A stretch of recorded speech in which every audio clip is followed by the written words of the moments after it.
What is going on, everybody? How are you guys doing? Hope everyone is out there safe and healthy.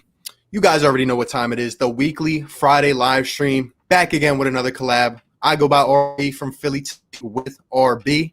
And next to me, we got. 4 for 4 Philly fan, on the road to 500, almost there. Yes, sir. Yes, sir. We got another collab stream. You guys already know what it is. Hey, guys. We streamed 2 days ago, but hey, we're back at it again. Here we are, man. We're talking Eagles. We're talking Sixers. A good amount of stuff going on during nothing crazy. Obviously, sports aren't back, but we now have news that the Sixers, the NBA, is coming back. We've heard about the Eagles and how they're allowing coaches to return to the NovaCare facility. Whole bunch of stuff, guys. We're going to get into it all. We'll talk for a little bit, and we want all of you guys in the chat to bring the energy tonight. First off, I want to see what's up. Let's see who's up in here already. We got 5 people right away. Barn 5, what is going on, bro? Trishan Tillman, what's going on? Phillies Rumors, what's up? Waylon Semblin, Ertz Baby, what's going on? What's going on? Bird Gang 114, my guy, how are you doing tonight? Superhero 18, what's going on, bro? Says, yo, man, it became official today or yesterday, but the league's going to be back 8 regular season games and then the playoffs. I made a video about this. Big news, man. Big news. It's finally coming back. It's going to be an interesting type of schedule going on with the draft, the free agency, all that. But we will get into it, guys. Let's see a couple more people. Who's up? Bro Key 711. Hey, RB, it's me, Kahan. I changed my name to keep it low profile. What's going on? I love that you still got the Eagles picture. Carapool, what is going on? Hey, so first and foremost, I guess we'll start with the news of the NBA coming back. I know personally, I talked about my video. In some ways, I'm excited. In some ways, I'm not because I don't want it to have that non-authentic feel. But first off, and everyone in the chat, and 4 for 4, I want to get your opinion on it. What are your instant feelings on basketball returning to play July 31st? Well, yeah, just like you said, I want it to have an authentic feel to the game. When you're in an NBA Finals game, when you're in an NBA playoff, or even a regular season game, you want it to feel authentic. You really do want to have fans in the stands, and unfortunately, we are not going to have that in this year's finals, playoffs, and the 8 regular season games. But then you look at it on a fan's point of view and everything like that, and it really is exciting. Philly sports or sports in general, we haven't seen it since when? March 11th. I'm excited for it. It could be worse. We could get nothing at all. I'm glad that they are giving the 8 regular season games a try just because, everything really could get messed up. And just so you guys know, if RB does leave the stream or if I leave the stream, it's because we are lagging a little bit. We're going through some rainstorms right now and the reception's not really that good. So just so you guys know, everything like that, we'll just keep you guys updated. So if me or RB leave, then we are lagging out or something like that. What's going on, everybody? My fault. I think like you were just saying, crazy storms going on outside. Reception a little bad. So we're going to try to make it work as always. The last couple of days have been terrible. Hope everyone's safe out there. But from what I heard you say, I'm excited too about the NBA coming back. 8 games is really going to be a spotlight, a showcase, like it's now or never. All that momentum from before is not going to carry over. It's all going to be from now and see what's going on. But I don't know how it's going to work. I don't know. I want to have that authentic feel. I want it to feel like basketball, but I think things will develop going into the next couple months. Shivers, what is going on? Appreciate you for tuning in. Barn 5 says, what's up? I am in New York. SJ94 live from England. Let's go Eagles. What is going on, my guy? Philly Girl says, what's good? What is going on, Philly Girl? Hope everything is all good with you. Superhero 18, I agree with the general sentiment. It's going to be weird and different. At the same token, these guys had like 5 months to recover, and that's going to make it exciting. What do you think about that 4 for 4? With the recovery kind of feel to it, yeah, I feel like it really could hurt some players though. And I was talking to my dad about this a little earlier. I truly think it could hurt the Lakers a lot.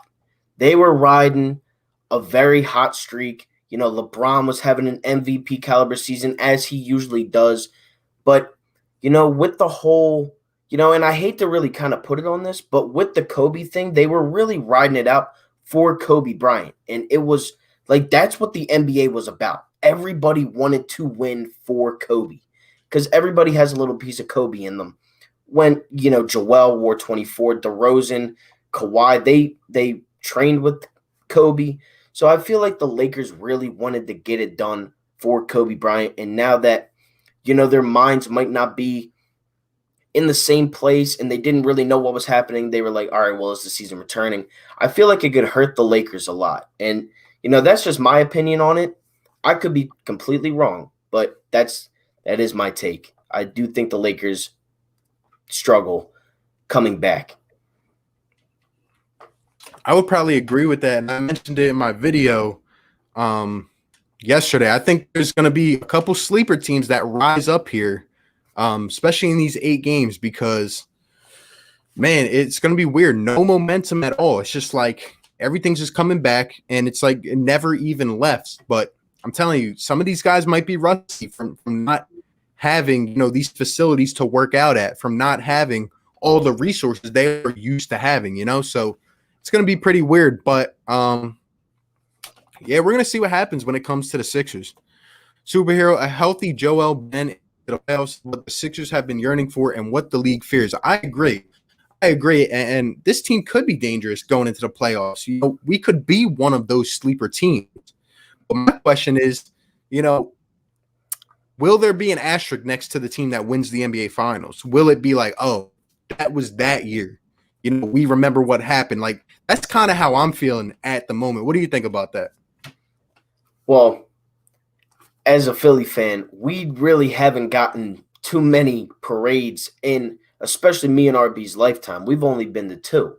I didn't even go to the Phillies one because it was like Halloween or something like that, so I didn't even go. I went to the Eagles one, obviously, but, I'll take it as a Sixers fan.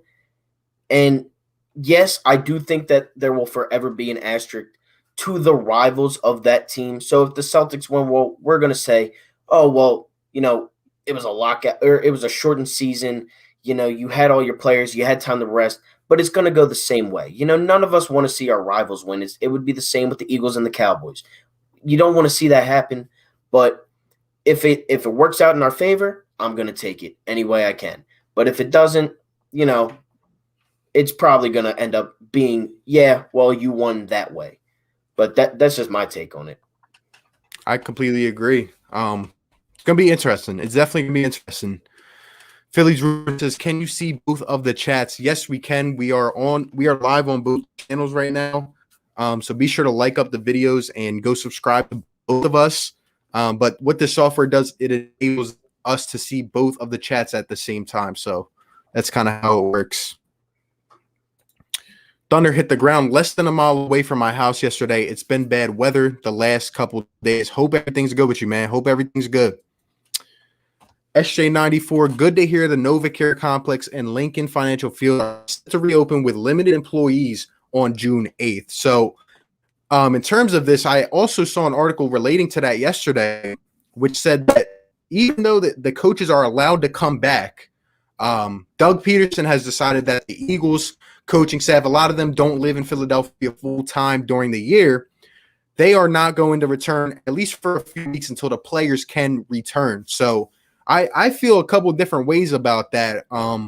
What's everyone's first thoughts on that? Even though coaches can come back, Doug has decided that, we're not going to come back for a couple weeks. We're going to continue the virtual process.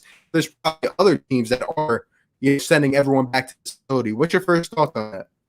And actually, I want to say what's up to Murph DeKendo. Says, what up, RB? Love the Sixers talk. Appreciate you for tuning in, my guy.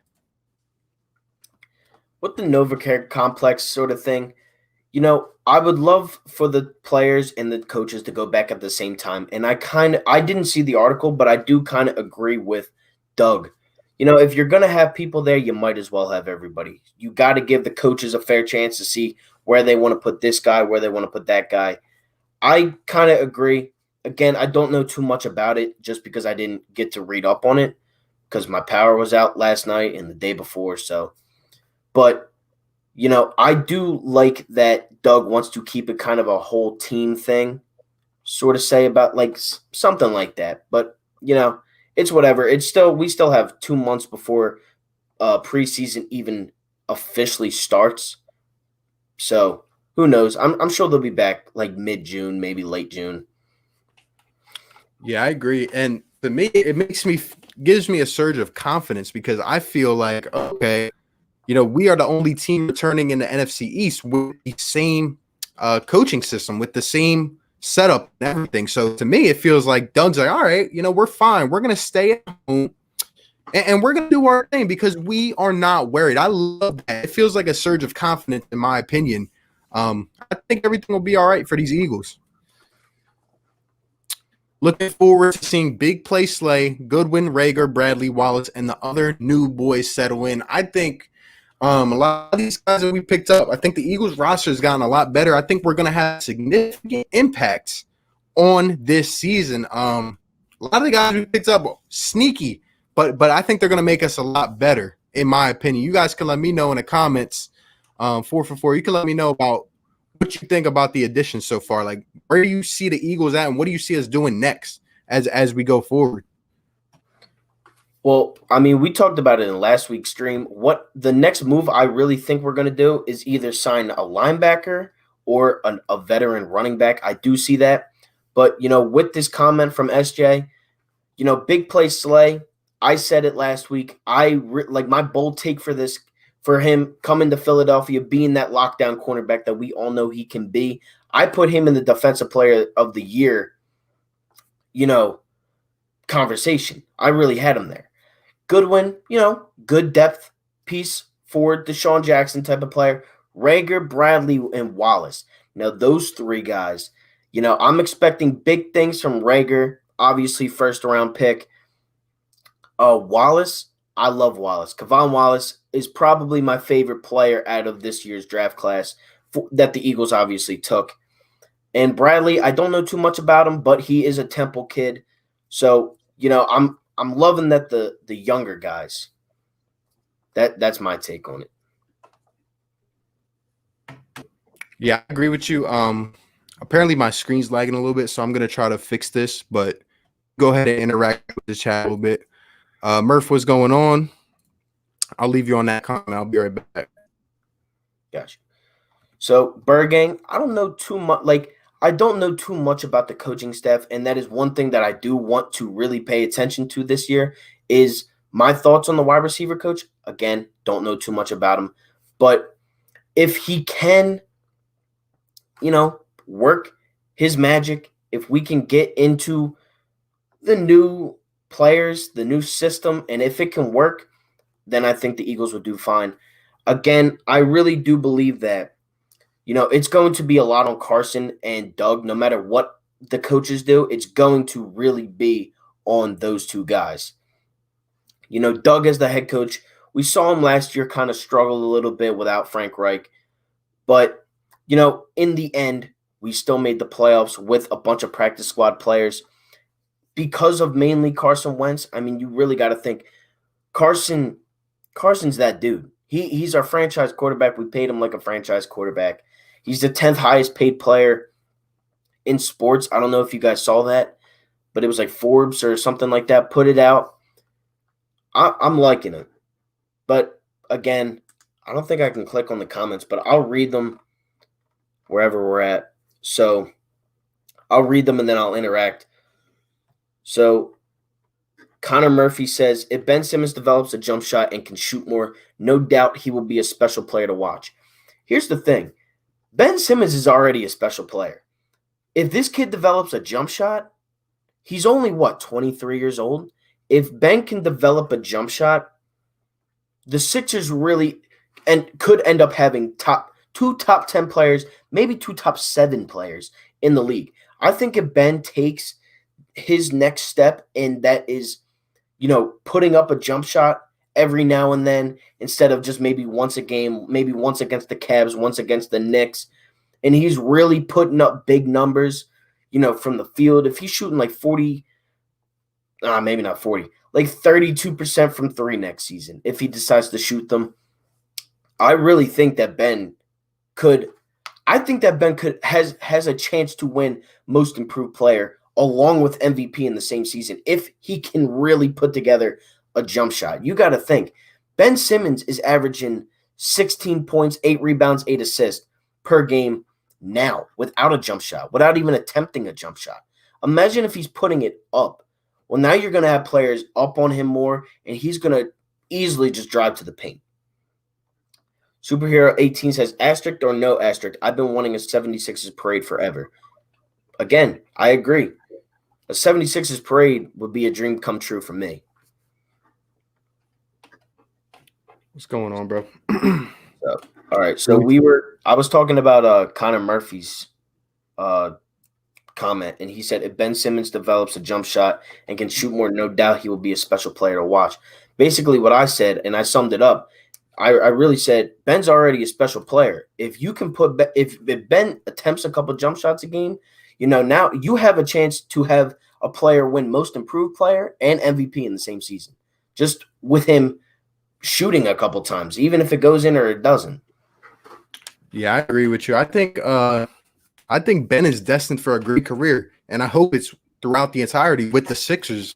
Like we've been saying, man, this guy needs to start shooting the ball. They need to figure out what exactly they want to do with Ben Simmons. And once they do that, I'm telling you, this guy can be a top 5, top 3 player in the game. That's really what I believe Ben Simmons' ceiling can be.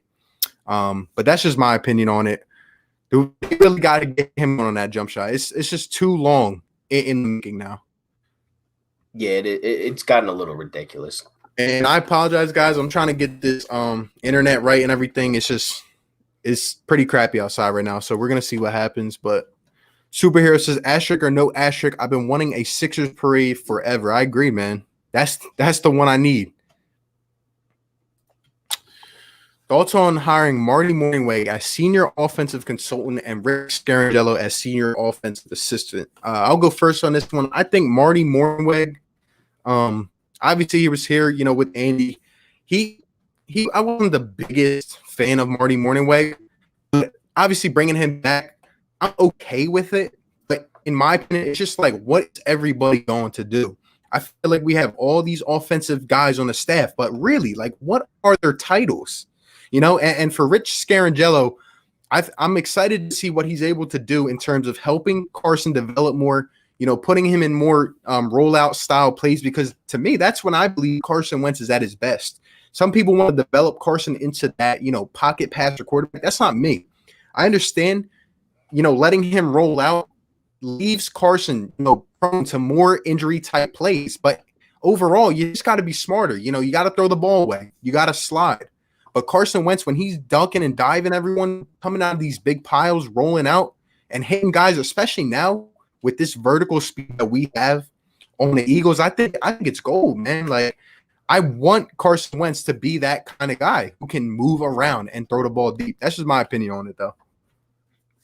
Yeah, I kind of explained it a little bit before, you were trying to fix your connection. I don't know too much about the coaching staff, and that is one thing that I really plan on really paying attention to this season to know, who really to blame it on. Is it always going to be on Doug Peterson, or is it, these other guys that are behind the scenes that maybe won't get too much attention, but they'll always be there, and they're always going to have their little their inputs and their takes on all of this. But again, I want to have a conversation about this. I just don't know too much, and I don't really want to, make somebody sound worse than they actually are. That's just my take on it. I feel you, man. Superhero 18 regarding the Doug Peterson decision to keep the coaches at home says Doug's decision was smart in my opinion.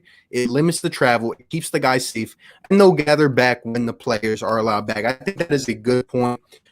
First and foremost, safety is the number one thing, right? Like, okay, basketball come back. We're making these advancements in the NFL, but overall, guys, we just got to stay safe. For at least a couple more months, we need our players to be healthy. We can't, bring it back too early and have this thing spark up again. And then we're waiting a couple months and we're back in the same situation. So I agree with you. I think it was smart for Doug. And I think to me, it shows we are fine. We will be okay. Our players know what is going on. We're having great meetings, virtually, and we're going to be just fine. MM is a voice in a West Coast offense. He's been around the league, and he'll be a good addition to the coaching staff. Have you talking about Morning Wag? I agree.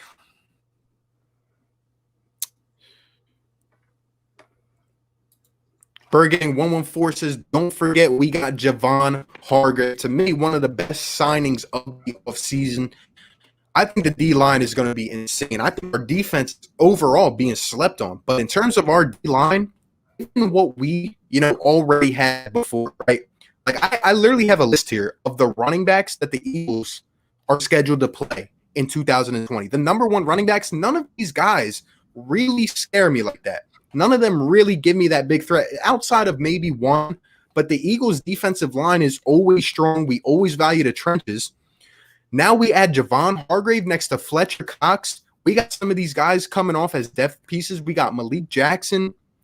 We got Hassan Ridgeway. Like, what if we bring Vinny Curry back? I just think overall, we're going to stuff the run. I think we're going to absolutely stuff running backs at the line of scrimmage. And outside of a couple, I think we're going to really make teams have to throw the ball. But now that we have Big Play Slay, I think we're going to be a top defense. I do.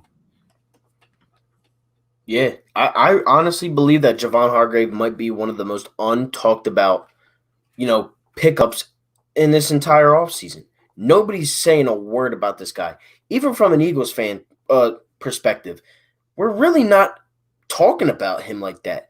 A lot of the discussions have been on, the draft and Jalen Hurts and stuff like that. And then we get Slay before that. So then it's like Slay, and then it's, it's just a bunch of things. But we have really overlooked the signing of Javon Hargrave.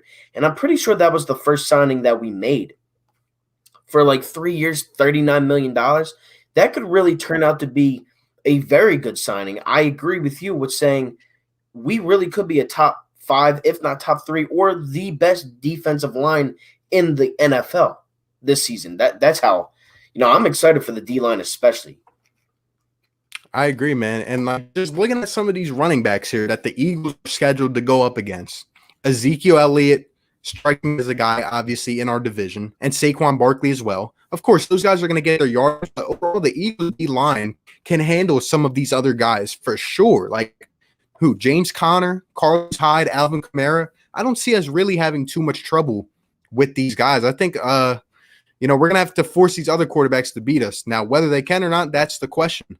But like you said, the D-line is going to be crazy. Yeah. And, apparently, we already got some people coming in with some bold takes.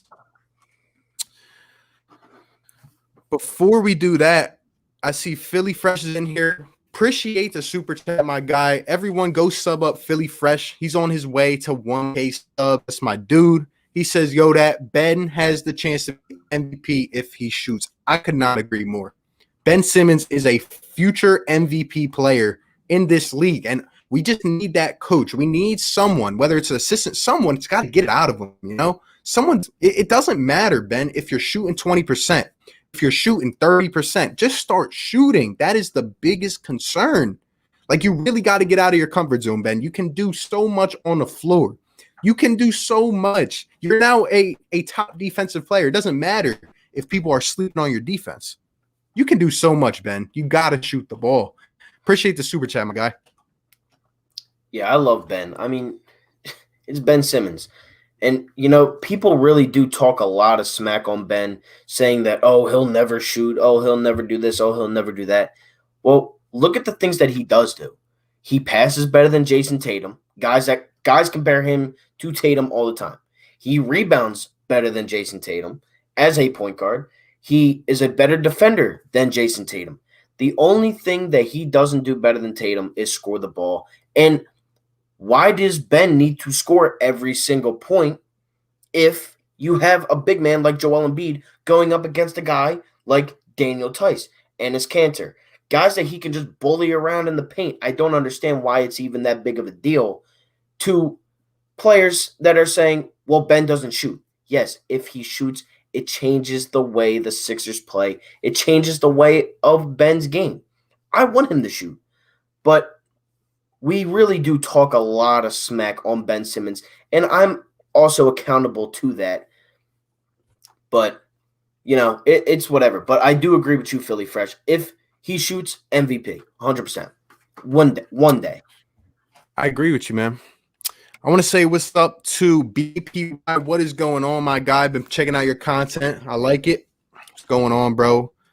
Let's see, Joseph Simmons is in here, my guy. What is going on, Joseph Simmons? Appreciate you for stopping by. Let's see. SJ94, thoughts on Wentz losing his mate? And we're going to get to some of these bold takes in just a second, guys. We're going to give some of our own as well. SJ94, thoughts on Wentz losing his mate Josh McCown and having to work closely with Jalen Hurts. How do you expect the relationship to be behind the scenes? You can go ahead and answer that one first. Thoughts on Wentz losing? Yeah. Josh McCown was a very good veteran to have on the team. He was always a good leader. He's always been a locker room kind of guy. It looks to see as his career was going on. He was a 41-year-old. We picked him basically up off the street. I don't even remember the last team he played for. Maybe it was like the Browns or something. That's the team that I think of when I think of Josh McCown. But,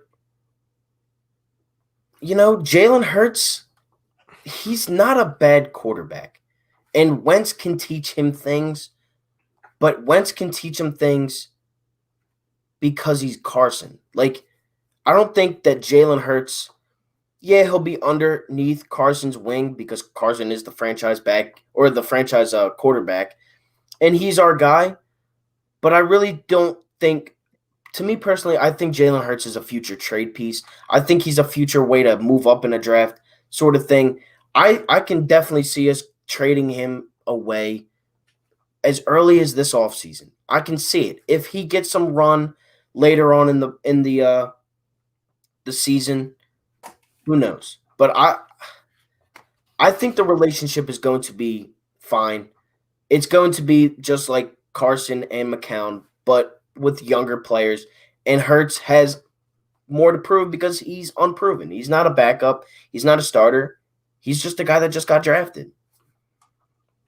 Yeah, I think Jalen Hurts is actually going to do wonders for Carson Wentz in everything that has gone on. I think that Carson Wentz, I'm telling you guys, like, some people don't believe this. It has never stopped since really Carson had that MVP year in 2017. And when he went out with the injury, Foles came in, did what he did. Wentz just has that constant chip on his shoulder.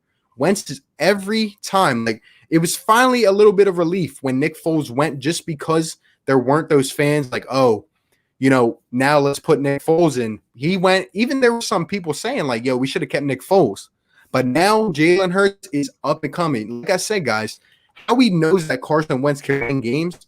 But in the end, it's just like, hey, Carson, if you go down a couple more times, who knows what could happen, But I think Wentz will be a leader, obviously will be mature about the situation. I think Jalen Hurts being there in the flesh will push Carson Wentz to go even harder. So that's what I'm hoping for. Did Josh McCown retire? I believe he did retire. I know he got hurt in the playoff game and he was crying. He pretty much just said his time was done. Yeah, I mean, he's 41. He was coaching his son's high school football team on Fridays. But, yeah, I mean, he was always a locker room guy. He was never going to start. And he's older. So Ben Simmons is a natural power forward. When Bleacher Report came out with the point guard rankings and put Ben at number 4, they said he's in the top 5% within 8 feet of the rim. Yeah, it all depends what the Sixers want to do in terms of Ben Simmons. Like, that really hinges around what the future moves are going to be. But we'll definitely get into that a little bit more. Man, putting Ben in a triple threat position where he can attack the rim all the time. He would be deadly. Ben can be an all-star point guard, but can be a Hall of Fame point forward. That's the difference. I like it, man. Look, Yeah. either way, I think Ben can be a Hall of Fame player. He just needs to understand what he needs to do.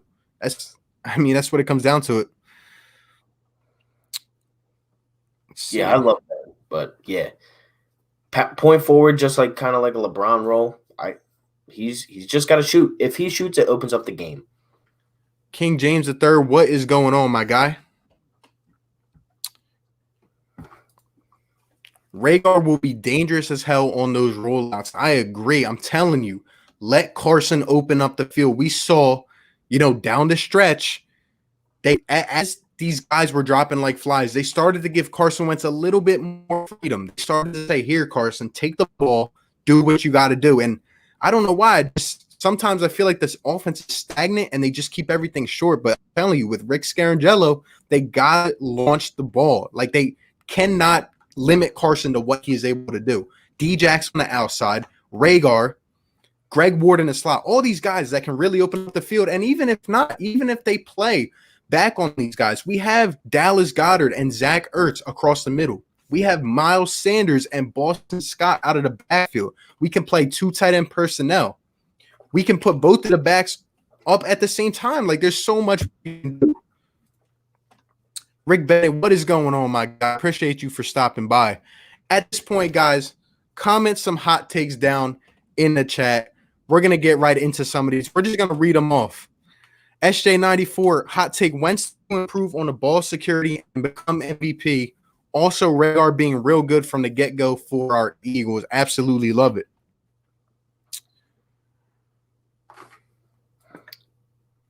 Just a quick question. Who do you see as the Eagles' number 1 receiver this season? I'll go with D-Jax. Yeah, I'll go with D-Jax, but I think the guy that gets the most receptions is Ertz or Goddard. We got hot takes coming in from both teams. All good. The NBA hot take NBA playoffs will lead to the dismissal of Brett Brown. I'm hoping so. I really am hoping so. Yeah, we were just talking about this before. I don't think Brett Brown's the guy that wins you a championship. And if it's going to happen, it'd be this year. I've had to wait 20 minutes for my question to be answered. I apologize, bro. I'm trying to get the connection worked out. Apologize about that. Hot take, do you think Will Parks or Kayvon should start? I'll go Kayvon Wallace. Yeah, Wallace. I like him, and he has a lot to prove. He really does. But I think he's up for whatever challenges are ahead of him. He's been talking a lot. He's been hyping us fans up a lot. Now it's under him. Now it's on him. So I think Wallace gets the start. I think he balls out in the practice and everything like that, training camp. How you feeling about the new NBA playoff format? I don't know. I think it's feasible as of right now, but we'll see how it works. Rank these 4 safeties: Mills, Parks, Wallace, McLeod. Who should start? Again, I'll go Kayvon Wallace and Rodney McLeod. Yeah, I agree with that. But I don't see Jalen Mills and Will Parks not getting any time. I just think that Wallace and McLeod are going to be the 2 starters in Washington on the field first. I saw an article saying that Wentz has stepped up even more as a team leader because of his thoughts on George Floyd's situation. What you guys think? Hey, man, I think Carson Wentz is a leader, and I like that he's being vocal about the situation, especially in something he might not be as accustomed to. It shows leadership. It really does. Yeah, Wentz to me was always a leader, but I feel like now that with Malcolm Jenkins gone, I feel like now it is Wentz's turn. Now people are going to be looking at Carson and saying, well, now what? I think Boston Scott will be a big part of the offense. I hope so, man. He reminds me of Darren Sproles. Murph, the Kenzo, what's going on, my guy?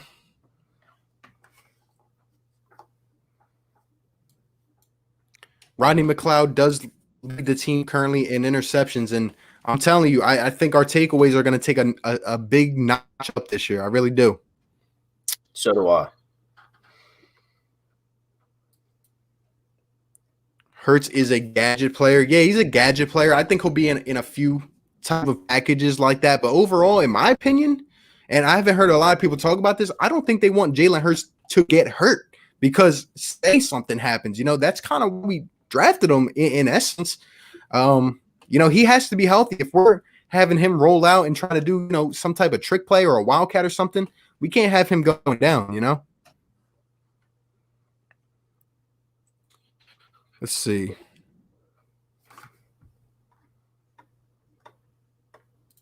Murph DeKenzo, appreciate you, my guy. Appreciate you. Have a good day. Have a good night. We got two great players named Boston and Dallas, and I love that. It makes it so much sweeter. I think both of these guys can be effective pieces on this Eagles offense this year. I think we're going to have a lot of weapons here that explode. Even, some of the main guys, Miles Sanders, I think D-Jax is going to have a great year, but some of these lower names I think will rise to the occasion. Yeah, I think the offense, more than the defense, has really big or even little pieces that could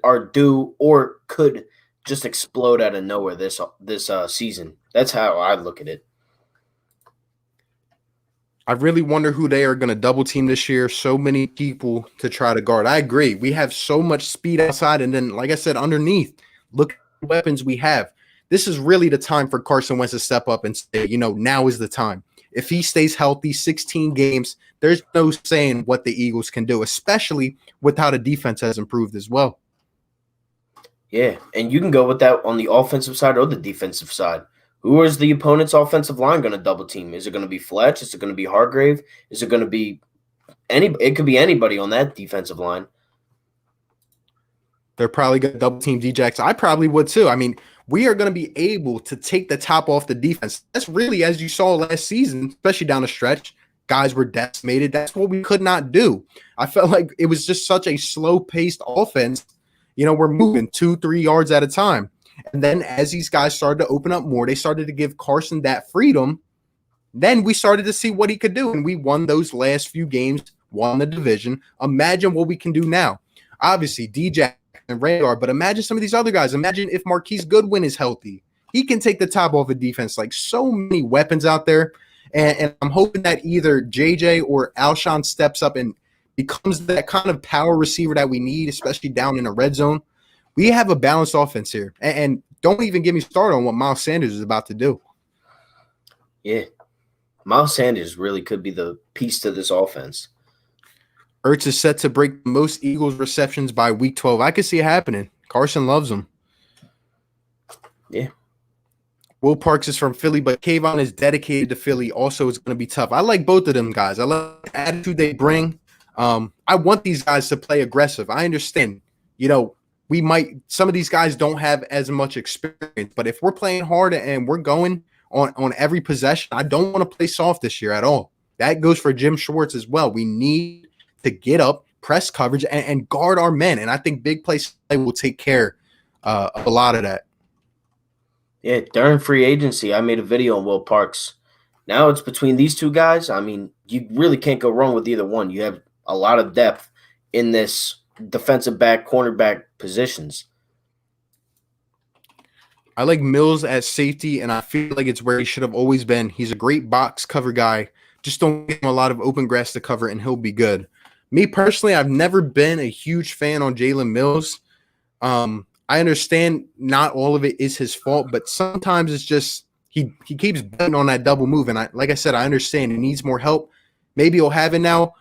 I don't even know if he's going to play safety, honestly. Say one of our corners goes down or Avante and Sydney aren't panning out, we could possibly put Jalen Mills back at corner too.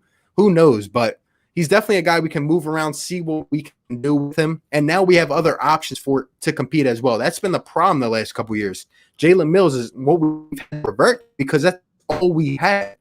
But now with all this help, especially help over the top, I think we're going to be, a lot more aligned as a defense. And whether we're in the zone, in the man, whether we're in a dime package, right? Whether we're in a nickel package, I'm telling you, we are going to have guys that can do different things. We can bring Kayvon Wallace up. We can bring Will Parks up. I'm excited to see what these guys can do. Yeah, you hit it right on the nail. I mean, yeah, I'm excited too. I didn't even see what the dude asked for blocking from now. So I don't know what that was. Like, I was just trying to get the connection. Our secondary will be good as hell this season. I absolutely agree. But in the box, he's great at those one-on-one battles, and he's really been a part of this defense. I agree, man. I agree. I like his aggressiveness. Thoughts if Maddox and McLeod start as safety? I wouldn't mind Avante as another safety. I just think with the depth that we have there now, we have other options that can fill that. And I'm thinking Avante either plays the nickel corner or the outside corner at corner two, depending on what Sidney Jones is bringing to the table. But I think Maddox really learned from Malcolm Jenkins last year in the time that he was put back there and the year before as well. I think he got some good pointers and learned how to have that aggressive style to his play. At least that's what I saw from Maddox. Obviously, he had a couple bad games, but, I thought he was okay. Yeah, I mean, I feel like it's going to depend on a lot of Sidney Jones type of – I feel like it's going to depend a lot on Sidney Jones this year to see where we're going to put these guys.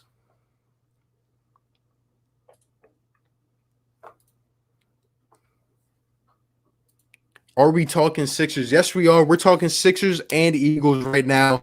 Trying to get both incorporated. Right now, we're really just fielding questions about Eagles and Sixers. So go ahead and comment whatever you're interested in hearing about. Both Eagles and Sixers are being talked about. It's just when we get on one thing or something else. I agree.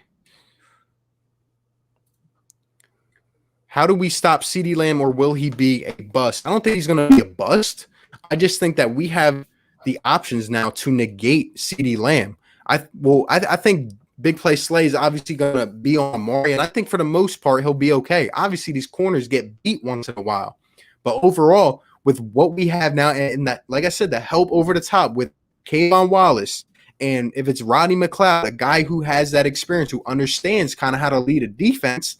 Now you can put some of these other options like Avante Maddox on CeeDee Lamb. You can put Sidney Jones if he steps up to the occasion, right? If CeeDee's in a slot, you can put the slot god on him. Nickel Roby Coleman. I think we have other options that can negate CeeDee Lamb. And even if he's having a good game, as long as we're taking, Amari Cooper out of the game, as long as our defense, our linemen are taking Zeke out of the game, I'll be fine with it. Yeah, I don't think CeeDee Lamb's going to be a bust, at least not after his rookie year. You can't really judge a guy off of that. But, we really do have a lot of depth and defensive players that can potentially stop him or just get to Dak and eliminate the passing game, and then you got to worry about Zeke. Lamb, I don't see him having a huge role just yet. I agree. There had to have been something. Lamb. What were you saying? There had to have been something that we didn't see, the reason why he fell to 17. That still is a little odd to me. I agree. I don't know why he fell, really. Even some of the other guys fell. There wasn't a receiver taken in the top 10. Yeah, they were supposed to be gone by 15. But superhero, good point. Rookies got to prove themselves in the NFL. You're right. Once we get out there, we've talked about Henry Ruggs and CeeDee Lamb, Jerry Jeudy, Jalen Reagor, Dustin Jefferson. We'll see come week one who's ready. It's not even just about the talent of the player. It's about the system they are in. Are they being utilized right? I thought JJ was going to have a great season last year, especially watching him in the preseason. And then look what happened, We'll see. JJ will have a huge piece this season with the Philly offense, and Boston Scott will have another big piece, also Miles Sanders, all guys who I am expecting to contribute. Yeah. Ertz is going to be a bigger factor because we got more deep threat wide receivers, so they can't bring the safety down. Absolutely agree. That's what I'm saying, man. Like, we've seen Zach Ertz the last couple of years, not even, crazy help around him. We've seen what he's able to do. Now imagine how we take the top off the defense. They're going to play a lot more safe against the Eagles. I'm telling you, it's going to open up Zach Ertz and Dallas Goedert over the middle.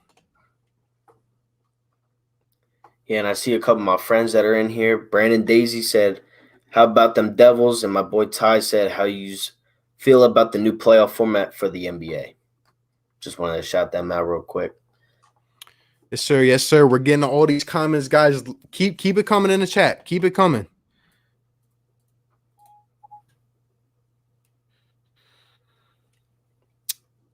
I don't see it much because I don't see their O-line touching our D-line. Dak will only be able to throw it to Cooper since that's who he looks for. Yeah, and I'm telling you guys, when the Cowboys offensive line, they lost Travis Frederick. They lost a guy like that. Sure, they're going to develop others, but our defensive line got a lot better. And like I said, guys, back in 2017, we had so much depth on the D line. To me, we literally had two lines full of players that could come in and contribute. So, we're tired, take the first unit off, bring the second unit in. We're fine. I see us kind of mirroring that from 2017. It's going to be hard to stop our pass rushers. And if we're able to rush just four and get to the opposing quarterback and put pressure, especially on a guy like Dak, come on, the sky's the limit for the Eagles. And Kara, to follow that up, throw it to Dak or throw to Amari all day. We've seen now twice what Slay has done with Cooper. Yep. Bigger 712 yards, calling it. I like it. Brandon Daisy was going on. Barn 5 is back. Rhaegar 900 yards, 9 touchdowns, hot take. Guys, we're going to do a round of hot takes in just a couple minutes. I promise. Tyler Holmes, how you feel about the new playoff format for the NBA? And I kind of answered this. I just think 13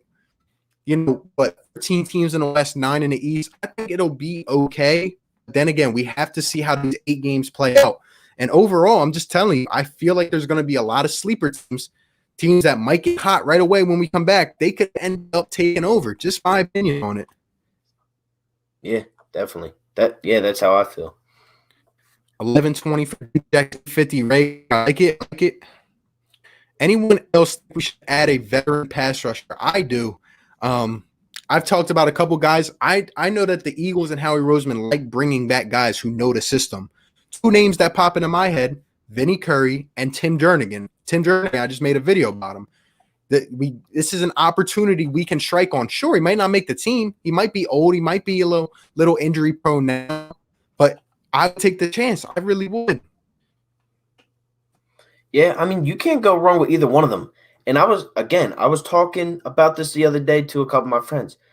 Timmy Jernigan's not a bad, imagine that. Now you're just adding more now you're adding a guy that started for you last year, and now he's coming off the bench. Now he's coming off with Malik Jackson, 2 players that can start at an elite level, and they're coming off your bench. That offensive line will get no break on the other team. I mean, and imagine if Derek Barnett takes a step up, Yeah, Brandon Barnett. We got 2, maybe even 3 hidden gems on this defense that really haven't shown their full potential yet. Sidney Jones, Derek Barnett, and now TJ Edwards could really step up big time in this defense. Yep. Question is, can the Cowboys keep up with us? That's a good question. We got a relay team, explosive speed. I don't think the Cowgirls will cope with our pace. Yeah, the Cowboys have just been talking about the number 1 offense. It's the same old narrative. But they failed to address the defense. They lost Byron Jones. Sure, they drafted whatever that guy's name was, Diggs. But come on, guys. Look at the speed that we have at wideout. It's going to be hard. With the new NBA format, how do you think the Sixers will do? And is this a excuse for Brett Brown? To answer your first question, in my opinion, I think the Sixers could be a team that comes out of nowhere and gets far. But in the end, I don't think we're going to get past the second round again because, like you said, Brett Brown, it's not an excuse. It really is not an excuse anymore. He needs to go. He needs to go before things change. Yeah, well, I kind of want to put my little take on this. We're at the 6th seed right now. We're tied for 5th. Indiana owns the tiebreaker right now. We play Indiana, what looks like will be the first game back in that regular season of 8 games. We can only go as far as maybe 2, and that's if the Raptors lose 6 games and we win all 8. We would need something drastic to happen to even end up as the 3 seed, let alone the 2 seed. So then you got to really, picture yourself. All right, well, if you're the 6th seed, then you go on, you win, you beat Boston, now you're playing the Raptors again. Or the Celtics in the second round and the Raptors in the first round. There's so many things that could really happen that I do believe that the Sixers have a chance to win We were saying this all year. We were built for the playoffs. Al Horford is a playoff guy. Richardson is a young guy that can score. Ben and Embiid had that experience. Same thing with Tobias. But this year should not be an excuse for Brett Brown. We watched this man for, 50 games, 50-plus games. This man cannot coach a championship-winning team. It won't happen. Your prime chance was last year with Jimmy, Embiid, and Simmons. There's no reason why you shouldn't have beaten one guy last season. And I understand it's Kawhi Leonard, and he was on a different level. But I feel like, and me and RB were talking about it, I feel like with a different coach, I think we win the whole thing. I agree. Couple Eagles questions. Do you think Jalen Reagor will have a better year than CeeDee Lamb? That remains to be seen. I want to see what else develops around these guys as we go on for the rest of the offseason. Thoughts on re-signing JP Dillard to learn from him for another year or two for development? I absolutely would love that. Having JP back in his culture. I don't really see him going anywhere else. Let him come back. Let him be a reserve possibly if Dillard were to go down or if someone else doesn't work out. Let him learn from JP. JP knows the ins and outs of what it takes to be the Eagles left tackle going into the future. Yeah, I 100% agree. Thoughts if Alshon Jeffrey makes the 53, in my opinion, he could play like he did in the Super Bowl, I'd be happy. I'll be absolutely happy as well. I like Alshon as a player. I just have injury concerns. And we know about the whole character thing in the locker room. At this point, I feel like he's on a short limb. We have all these other weapons now that can compete. If Alshon can't show he's healthy, I really don't see him making it. Plus, come on, 15 mil to the cap hit doesn't look healthy. NHL starting soon. Yep. Sixers hat is fire, my guy. Appreciate it. Let's see. Should we add a veteran running back like Devontae Freeman? I don't think we should add Devontae Freeman. At this point, I'm thinking we just go with what is in-house. I would not mind Shady McCoy coming back to help the development of a guy like Miles Sanders, knowing Philadelphia, but that's just my opinion. Yeah, I think the bid on Devontae Freeman is over. I think Shady has a better shot of coming back than Freeman. Yeah. I don't see an excuse. EB pulled off a great deal of the deadline, getting Robinson and Burks. You bring up Thibault and the Sixers finally have depth at the wings. I agree. And those guys looked completely different with a team that was not even near competitive in the Golden State Warriors. And they come here and they're playing 10 minutes a night. Can't happen. Yeah, there's no reason why. What do you say? There's no reason why Glenn Robinson should be shooting 40% from three when he's on the Warriors, playing 20 minutes a night. Then, he was shooting 12% in 9 games. He made 1 3 of 12 or something like that. That's terrible. Yeah. Where are the answers? I see Alshon mentoring our young receivers and not playing as much. I could see it happening, but at the same time, it's do we really want to spend $15 million towards our cap on a guy that's really not going to play? I don't think so. Yeah, you got to either cut him or trade him or something. Got to do something with him.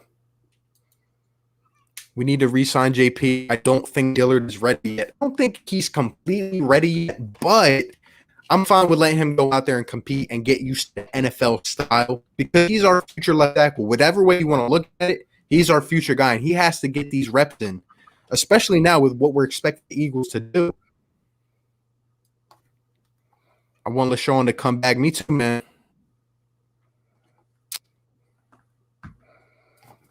Sixers have one of the best 9-man rotations in basketball. To me, it's infuriating that we're going to finish at the 6th seed, barring something happening. That tells you right there, underperformed, just not good enough.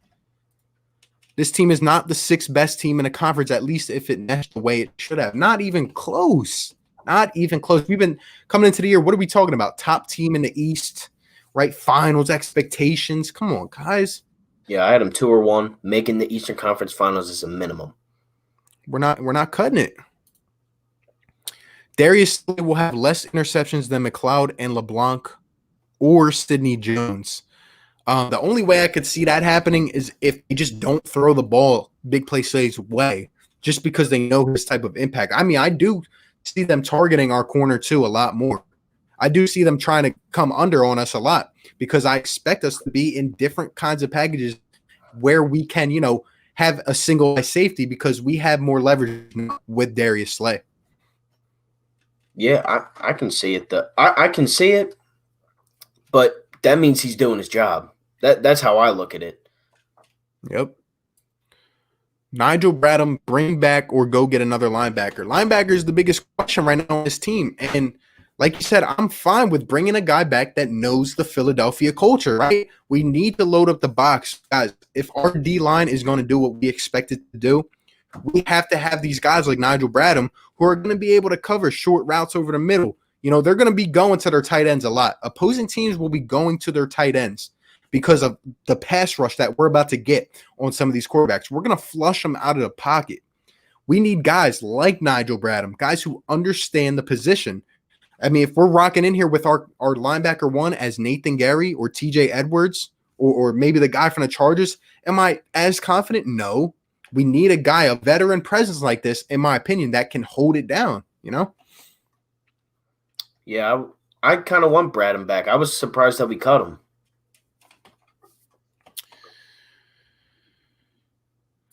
If we get Yannick, I'll run around the house screaming. At this point, guys, I don't see it as too likely of a situation. Maybe, as we progress throughout the season, if we're a formidable team, kind of 2017, how Howie pulled the trigger on a trade like Jay Ajayi, if we show that we are that presence, sure, I could see us going out and getting a guy like Yannick. But let me tell you, it's going to take a lot. It's going to take a lot. Yeah, it is. That's saying with the Sixers, with their 9-man rotation is equal to Miles Turner's, Victor Oladipo, and Justin Holiday. Yeah, exactly. Just not cutting it. Got to get the most out of your players, man.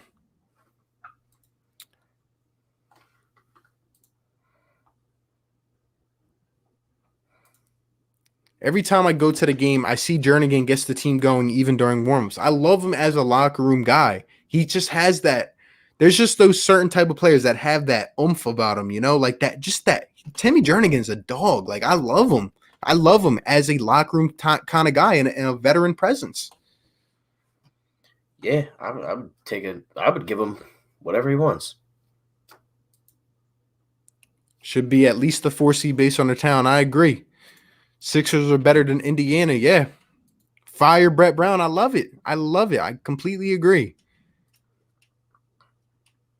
Hurts may occasionally catch a pass and work well when paired up with Carson Wentz on the field. If Doug fancies Taysom Hill style, can't wait to see how the quarterback factory fares. I could see it happening, but still, like I said, I don't think you want a chance of Jalen Hurts getting exposed, from a big hit or something like that. I just think they want to keep him as healthy as possible.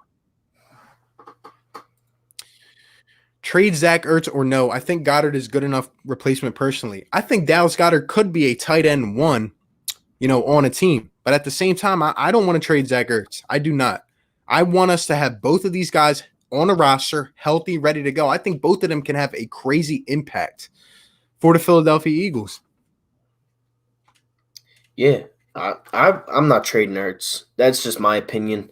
I mean, it would pry a lot, just like it would probably pry Jacksonville a lot to trade away Yannick. It would really take a lot to trade Ertz, even though he is, getting older and he's still a top 3 tight end in the league. And then you look, I believe 2 spots over, and I think you have Dallas Goedert as a top 5 tight end. So if you have 2 top 5 tight ends, I mean, there's really a lot you can do. We all saw what Brady did with Hernandez and Gronk. I mean, they were a crazy duo. There's a lot we can do, man. On the linebacker thing, I think in next year's draft, you invest in a first or second in a linebacker. We saw what guys like Trotter, Hicks, and healthy Nigel did. I agree, bro. I agree. But like with the trajectory of how the NFL is, they just undervalue the linebacker position. This year, there were linebackers on the board in the second round, guys who I were very, very high on. And we saw what happened there. But I would love to invest in a high pick in a linebacker, but for some reason, the Eagles have just not valued it since a guy like Jeremiah Trotter, man. But it's Kind of a crazy. big area of concern, you know. Brad's terrible. Should have been going last year. I agree. Zach Ertz and Goddard are the best tight end duo in the league. I absolutely agree. I think these guys are top 5 in terms of talent. Not saying utilization, talent. Look at what Dallas Goddard can do. If he reminds me of anyone, I don't know about you, 4 for 4, but he reminds me of Gronkowski, a young Gronkowski, because he's big and powerful and fast, dude. And he can catch. He can go up and get the ball. Yeah. I love Goddard. I really do. He's a great player. And us as Eagles fans, we're lucky to have had Ertz his entire career along with Selleck. I mean, it's the same thing. Now you have Ertz and Goddard. That's better than Selleck and Ertz to me, honestly. It could end up being better than them. And those two won the Super Bowl. I hear you, but how long for Zach Ertz? He's 30. And I completely understand that, bro. Completely understand. Say this year Zach Ertz was to completely fall off the map. I say you start looking into maybe, pairing him for something, right? But if he's our main guy, our main tight end, and he's still doing his thing, no, I do not want to go out and trade him. I understand you want to get value back for this guy. And if we have a guy like Goddard who can step up and be that man, maybe you go ahead and pull the trigger. But overall, I just like Zach Ertz. Maybe it's a biased opinion. Yeah, I agree with you. Do we want to keep him for another contract? No, I do not think so. Unless it's a cheaper deal. I mean, I don't think he's going to get this crazy money that he wants, just because of his age.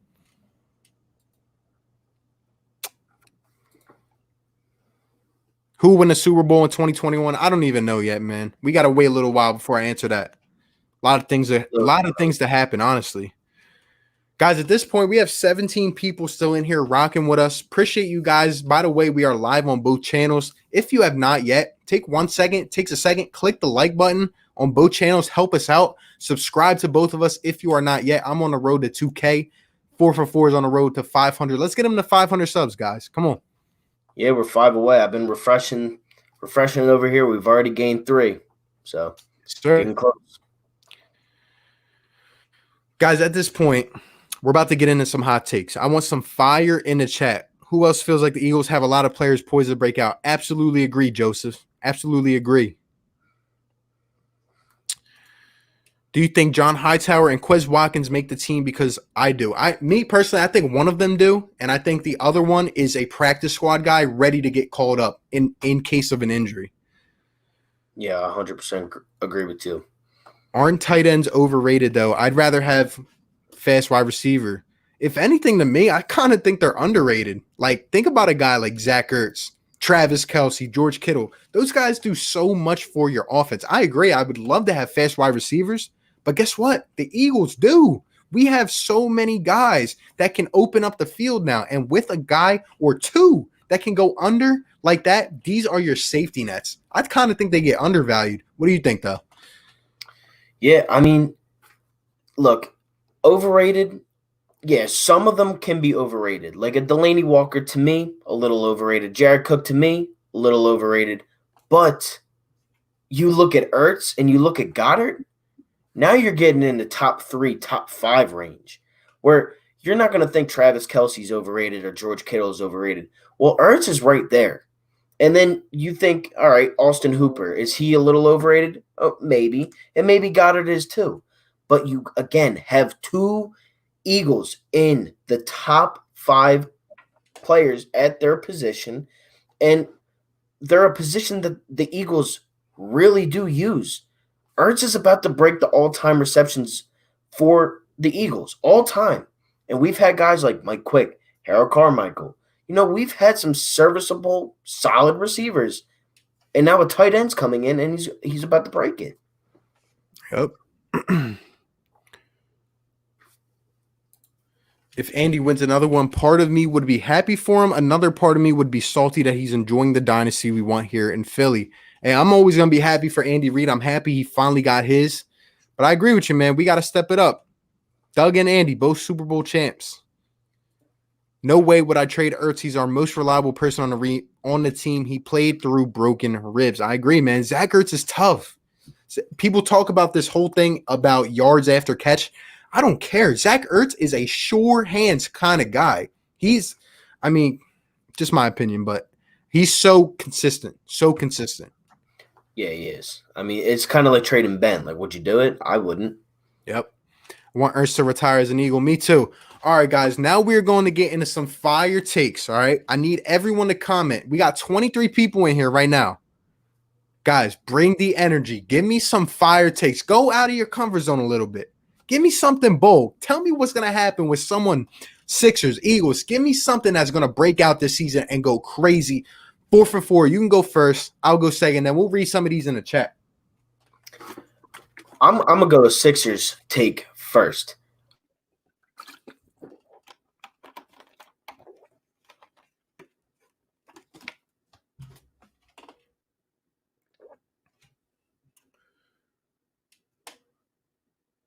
I can't even hear him. I think he froze up a little bit. It's all right. I'm going to tell him to go out and come back in.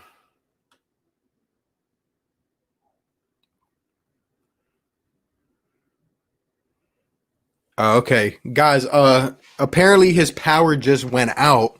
So that's great. Like I said, guys, we are battling. If you guys are from the Philly, Jersey area, you guys know, right? Like these past couple of days have been insane. Been like tornado warnings, whole bunch of stuff, guys. His power went out. Hopefully it comes back. But for now, guys, we're just gonna read the chat. I'm gonna give my fire take. All right. My opinion on this. Let's see. All right, guys. So for my first take, let me think. There are a lot of ways I can go. Here's what I'll go with first. I believe that 2 guys for the Eagles defense, 2 guys who really need to step it up, really need to be that guy, are going to. And I'm going to get into more as we go on, but I'm going to say Sidney Jones comes up and is the guy that we need. You know, he's been with this trainer and everything. I think he steps up realizing this is pretty much his, threshold. Like, this is the time. I think Sidney Jones steps up and is a solid cornerback too for the Philadelphia Eagles. And my other one, I think Kayvon Wallace is going to start week 1. I think he's shown us a lot. He's dedicated, like someone said. His attitude is great. I think Kayvon Wallace is going to be a key component for the Eagles defense from day one. But hey, we're going to get into some of these hot takes here in the chat. See them coming in like crazy. Appreciate it, guys. Come on, let's bring all the energy, man. Bird Gang 114 hot take. There we go. Sidney Jones starts week 1. I love it. I think he is too. I'm telling you, I think he's going to step up. Hot take, Zach Ertz, 1,000 yards, 10 touchdowns. Definitely could see that happening. That's a great take, Barm. Hey, man, Zach Ertz is going to be the man, as always. Hot take, Green Goblin to make his stamp in his new position and make the Pro Bowl. Wow, that would be pretty crazy. A big jump for a guy like Jalen Mills who really needs to have a season like that, I know the Eagles had a plotting offense last year, but I still want that blend of speed and size. I think a guy like Megatron, not to that level of play, but effectiveness. I feel you, man. Let's go, guys. Keep bringing these hot takes. Hot take, 3 running backs over 600 yards from scrimmage. Wow, that's interesting. So would it be Miles Sanders, Boston Scott, and I don't know, Corey Clement, maybe Adrian Killens, maybe one of the bruiser backs? That's interesting. That is interesting. I think Miles Sanders is going to have, 1,800 yards from scrimmage combined. I think Boston Scott's going to contribute at least, a good 700 maybe. And yeah, man, I can see it. Wow, Joel Embiid finals MVP. Imagine that. That'd be crazy. Matisse Thybulle will average at least 13 points a game if he plays 20 to 25 minutes consistently. His offense has gotten a lot better. I agree. Thybulle's the man. I'm near Philly. My power's out. Yeah, 4 for 4. His power went out. He's working on getting it back. For now, we're just reading hot takes. Storms have been crazy, though. Hot take, when the NBA season returns, Ben hits 5 threes. Oh, my God. You guys are coming crazy right now. Miles Sanders leads the league in rushing. Carson Wentz leads the league in touchdowns. Darvin Walken, appreciate you, man. Hey, I love it. Let Miles Sanders break out and go absolutely nuts in his sophomore season. Let Carson Wentz finally take all the pieces he has and just go absolutely nuts. Let them open up the field. I like it, guys. Philly girl, what is going on? Says, I'm back. Appreciate you for being in here. We're giving all these fire takes right now. Guys, if you have not checked out her channel, she's on to come up, another Philly content creator. Appreciate you. Appreciate you a lot. Guys, go check her out. Powers out for 6 hours. Yep.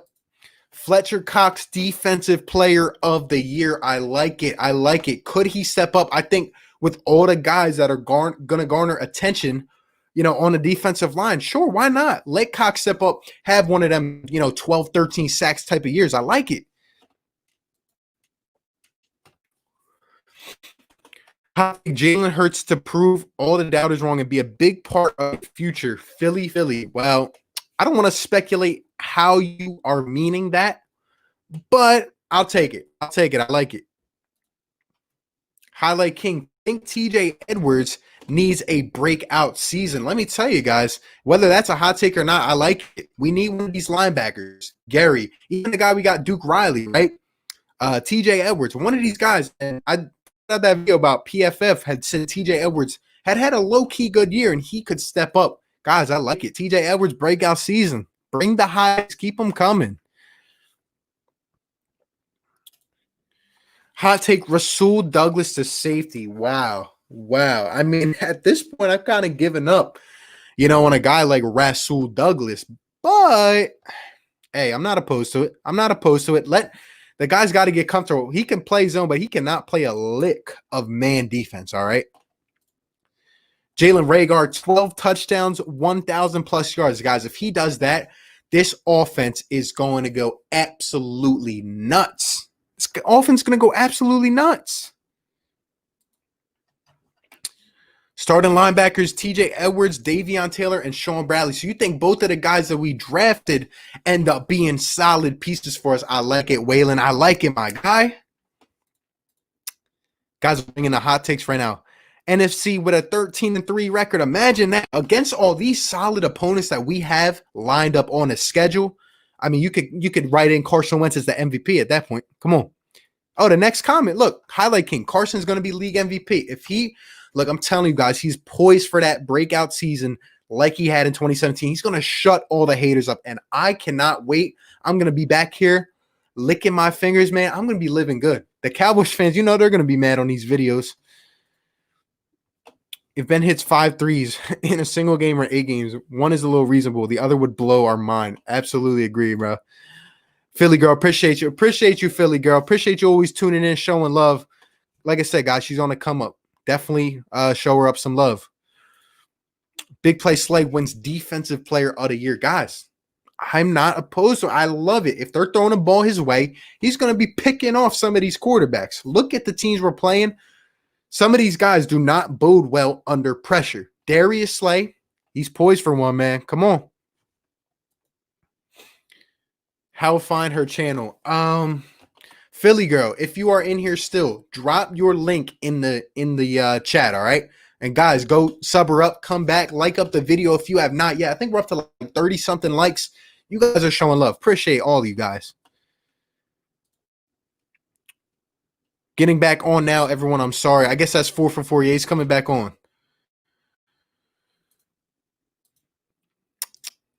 You literally search her name. Try that. Nothing happened. Yeah, I think that happened to me before, too. Drop your link. Like I said, Philly girl.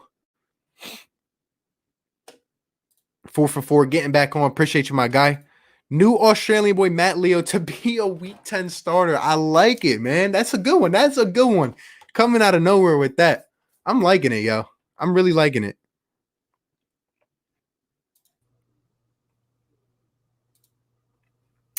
What's going on, my guy? Bro, I was like just sitting there and it just cut out. So yeah, we're these hot takes right now. Yo, they're going absolutely nuts in the chat. I mean, right now, as you can see on the screen, the Australian guy, Matt Leo, to be a Week 10 starter, going absolutely nuts. I'm liking the energy. Hot take, we bring back Timmy Jernigan. I like it, man. I like it. We're going to keep going through these guys. Keep on bringing them.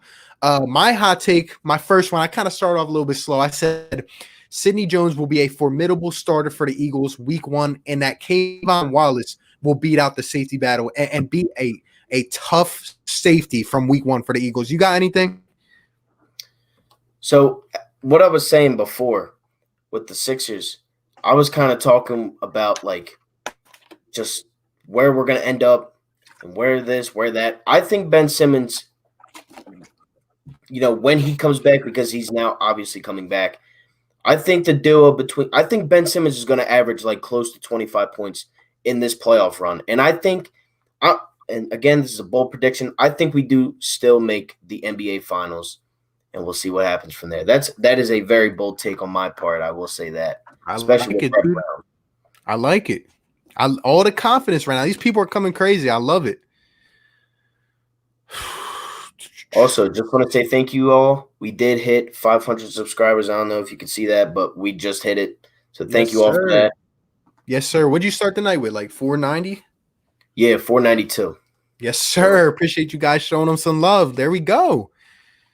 Let's go. Wallace to make all the other drafts get Eagles tattoos. I like it. Imagine that. All these guys coming in with shoulder tats of the Eagles. There we go. Kayvon Wallace, defensive rookie of the year. I could see it. If he comes in, delivers some of them hard hits, man, reminds us of another Clemson safety. I'm just saying, guys. B-Doc. Yep. Big play Slay and Prince Harry to have the best season of their careers. If that happens, guys, we are a top 5 team in the NFL. Top 5. Add Miles Sanders. I mean, guys, going to be special. They're not going to be – no team really going to be able to handle all of our weapons. Yeah, nah, you can't. You just don't have enough firepower for that. I'm going to mute here so I can check out Philly Girls Con. Yeah, go show her up some love, bro. Dang, Bird Gang. I knew it was coming from someone. Come on now. Don't do that to me. You can't be doing that to me. Come on. But I like the Sanders part. I like Offensive Player of the Year. I like it.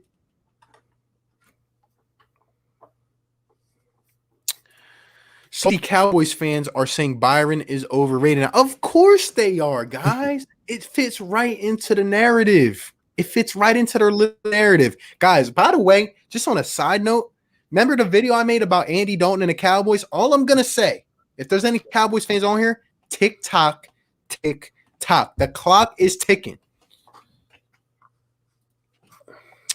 Goodwin turns into Tarek this season. I think he means Tyreek.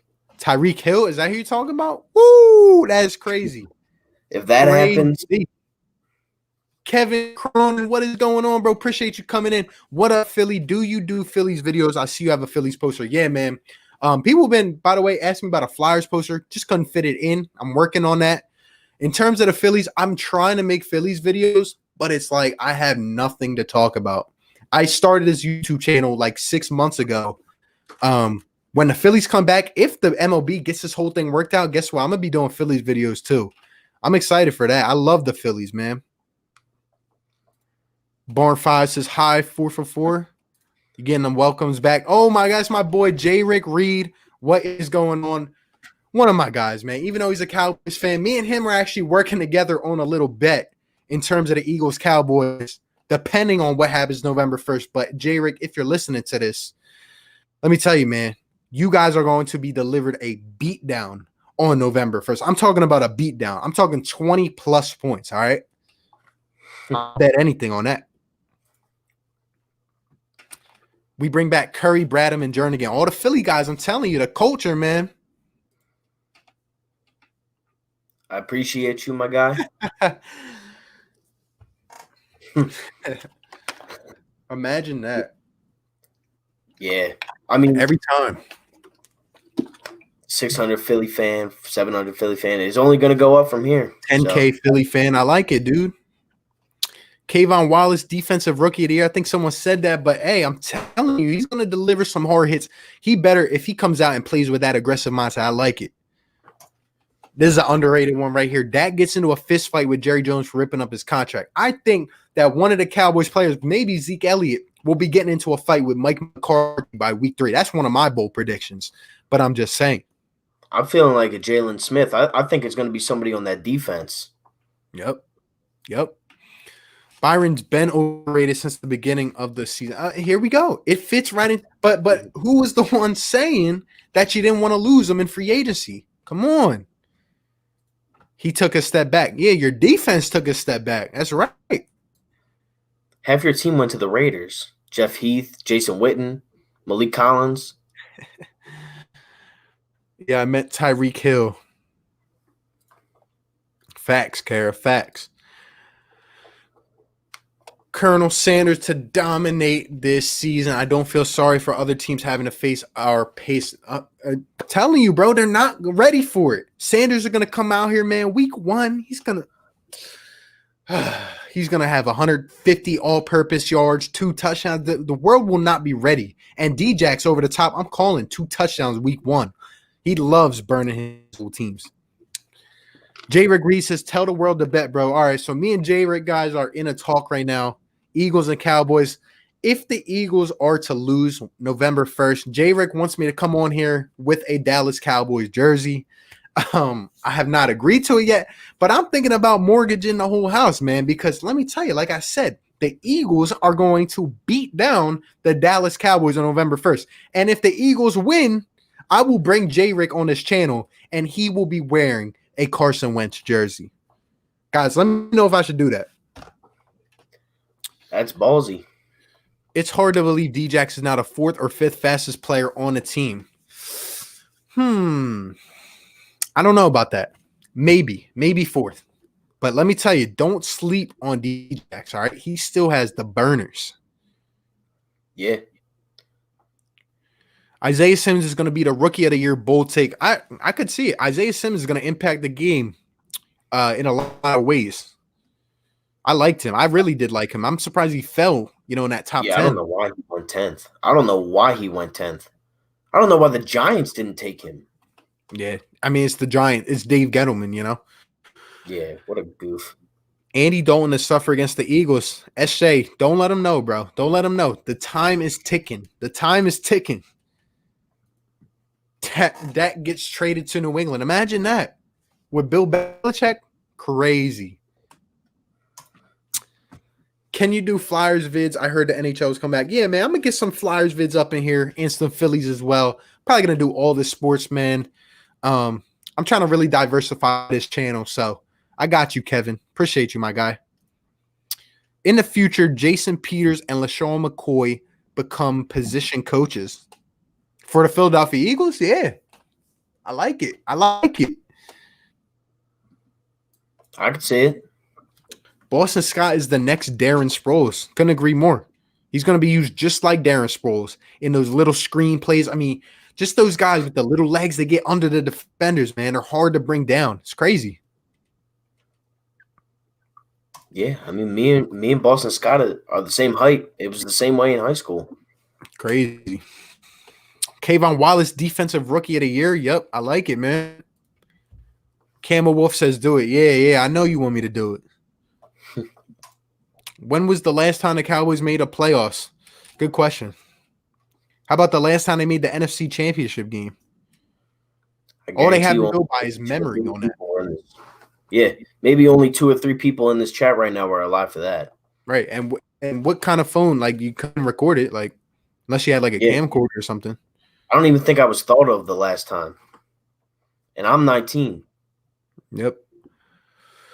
The Eagles are going to run through Dak's contract at the start of the game on November 1st. I like it, Joseph. I like it. If you do hockey, that's one more thing I have to learn. I feel you, Kara. I understand hockey not as crazy as the other sports. I took a couple years off from the Flyers just because they used to piss me off. But I watched my fair share of hockey games. They were having a good year this year. Yeah, I had to learn all types of hockey this year. I mean, you can't be the 4-for-4 Philly fan if you don't talk about all 4 of the main sports. That's how I looked at it. So, like, in the beginning of the year, it was just like, wow, like, I really got to learn hockey, got to learn the plays. And yes, sir. And then we were real good, so it wasn't like awful to watch them. With the NBA back, who do y'all got in the finals? Hey, I can't even tell you yet, J-Rick. I don't know yet. I got to think on that one for a little bit. I'll give you my West. I don't have the East, but I'll give you the West. Clippers. Think so? I think it's gonna be some sleepers. Do you? I think I don't know about the finals, but could definitely end up getting, second, third series, but probably the Clippers. Yeah. I like the Clippers. I like the Rockets. I do. Like those they're like my good sleeper team sort of thing. Like Westbrook and Harden, who knows what like we really only saw them once in the playoffs and Harden was the sixth man. So we could really see something deadly. But they're just so small, like it's gonna be hard to compete. Yeah, dude. Los Angeles Chargers versus Baltimore Ravens, AFC Championship. Wow. Chargers. Wow. Who's Expect quarterbacking that. for the Chargers? Who's quarterbacking for that team? I don't even know. Local boy Bradley to break through. I like it, man. Sean Bradley.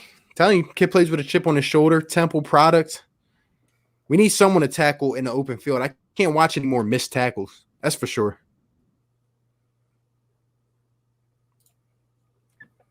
Philadelphia versus Tampa, NFC Championship. What do you think about that 4-for-4? That would be something, man. Like honestly, Brady versus the Eagles yet again, and we all know how Brady feels about the Eagles. Yeah, I mean he still has us on our mind, but man, that would be fun. That would be a fun NFC Championship to watch. Yeah, I just don't know how Tampa's gonna fare. I don't. I really want to see how Brady plays under another coach, but we'll see. Yeah, you've been saying a lot that you think Belichick and the Patriots are going to have a better record than the Bucks, and I That's the I, thing. I kind of agree with you in a way. Like they really could, they really seriously could. It was a bold take, but I really feel like people are just sleeping on the Patriots. Like, okay, I understand, but Bill Belichick, he's not going to tank. I don't think he's going to tank. Bill's too smart of a coach. Like, just my opinion. Two players have had starting roles. Jacoby Brissett and Jimmy Garoppolo got paid like what over $100 million because of Belichick. Yeah, for 5 games. Hold Philadelphia versus Los Angeles, Super Bowl 55. You really like the Chargers, don't you? The Chargers. That's not even a team that I have in the playoffs this year. Wow. I like it though. Who do you think is our biggest fixture apart from the Cowboys once we return? I don't know. I don't know. Are we talking about like on the schedule or like what are we talking about specifically? Yeah, that's a hard question because I don't know the whole gist of it. I think Bucks get 4 to 6 wins. Hey, off topic, Philly girl, off topic. Watching Super Bowl 39 still as frustrating as it was live. Yeah, I have that game recorded, and when I really want to get in a sour mood, I go back and watch it because we should have won that game. We should have won that game from Donovan throwing up in the huddle. Like, we should have won that game. That's all I can say about that. It hurts. We played terrible, and we still should have won the game. Pats get 6-9. Andy Dalton starts the whole season, and they go 5-11. Hey, I would love it. I would love it. I was 2 the last time we made it to the NFC Championship. I had a talk with the team today. McCarthy says that changes this year. LOL, fingers crossed. Hey, is Mike McCarthy even going to have a say in what the Cowboys do? That's interesting. To the Cowboys fans watching right now, what are you guys your honest opinion on before Mike McCarthy was your head coach? Because there's a lot of people that are saying now that he was like this all-time coach, like he's so good. I don't see it personally. I really don't see the hype around this Mike McCarthy coaching. I agree. I mean, I agree. Of course, they're going to shift that blame. Even my guy Philly Mike said a joke like, even if the Cowboys are playing the Giants and they lose, they're still going to blame it on Jason Garrett. But I'm telling you, man, Mike McCarthy, I don't think he's the answer. I don't. Yeah. Oh, yeah. To this question, Super Bowl 39, who played in that Super Bowl? It was the Eagles and the Patriots. Not the second time, but the first time. Donovan McNabb and Brady. The whole Spygate thing. They were spying over us in our practices and stuff. A whole bunch of stuff. We should have won the game. We really should have. Sorry, guys. I heard firecrackers outside my window and was ready to rumble, thinking it was something else. Hey, man, be safe out there. And to make up for that loss to Tampa back in 2002 would be sweet. Let me tell you something. I agree. I think Cam is eventually going to the Pats. He's still out there. He's still out there, but I just don't know if Belichick would take on that kind of personality of Cam Newton. I give it until week 5. If he's still a free agent, I give it till week 5. If Drew Lock is not having a good season, I give it week 5. He'll be a Denver Bronco. If Drew Lock is not doing well. That's interesting. I haven't heard that one. That's good, though. Thoughts on Raekwon Williams? I have not watched too much of this guy yet. I did watch Gate City's video. I think it'll be a good run stuffer. I think he has a chance to make, maybe that second or third slot with Malik Jackson off the bench. But overall, I think he could be a good depth piece. I do. He's a big guy. I like him. Just got to see a little bit from him as we go forward in terms of training and all that. Let me tell you guys, we got a lot of depth off the D line, especially with the way I see us formatting our pieces. But Philly versus KC for the next Super Bowl would be absolutely nuts. Andy Reid, Doug Peterson, Mahomes, Carson Wentz, crazy.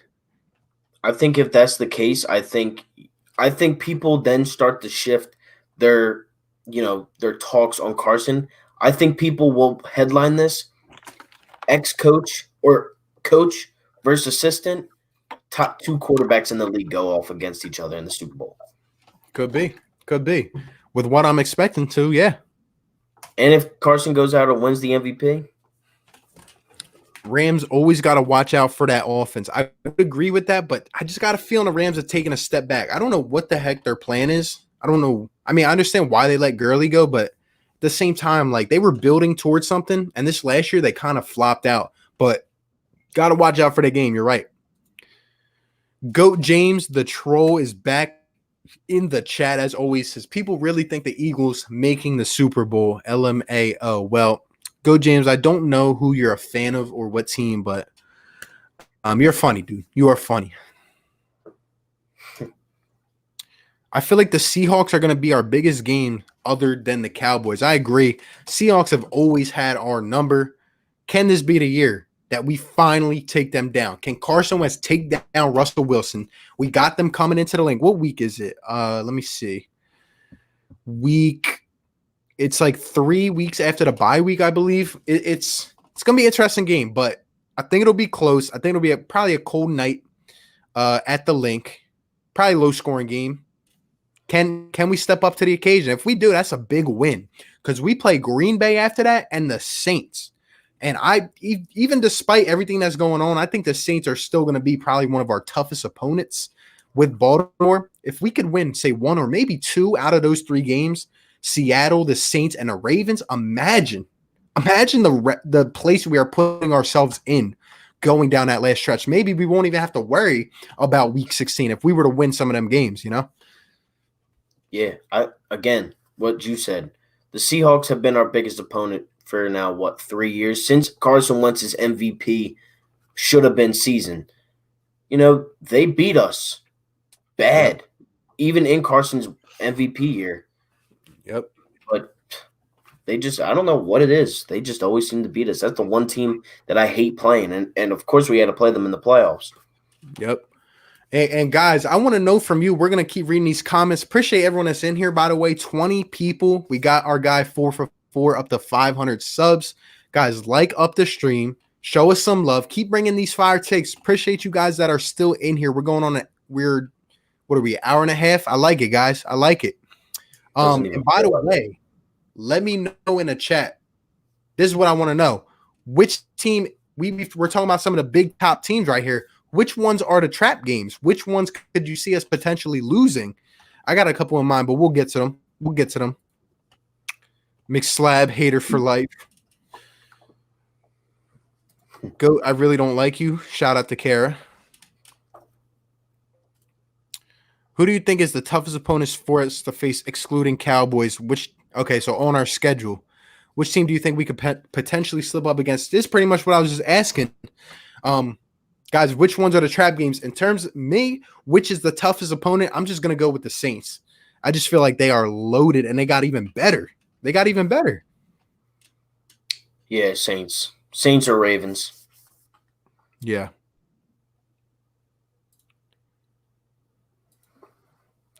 Gary breaks out again. Last year, Gary improved. It felt like he was the first person to get to the ball. Sometimes would miss tackles. This year, he won't miss as many tackles. I hope that is right.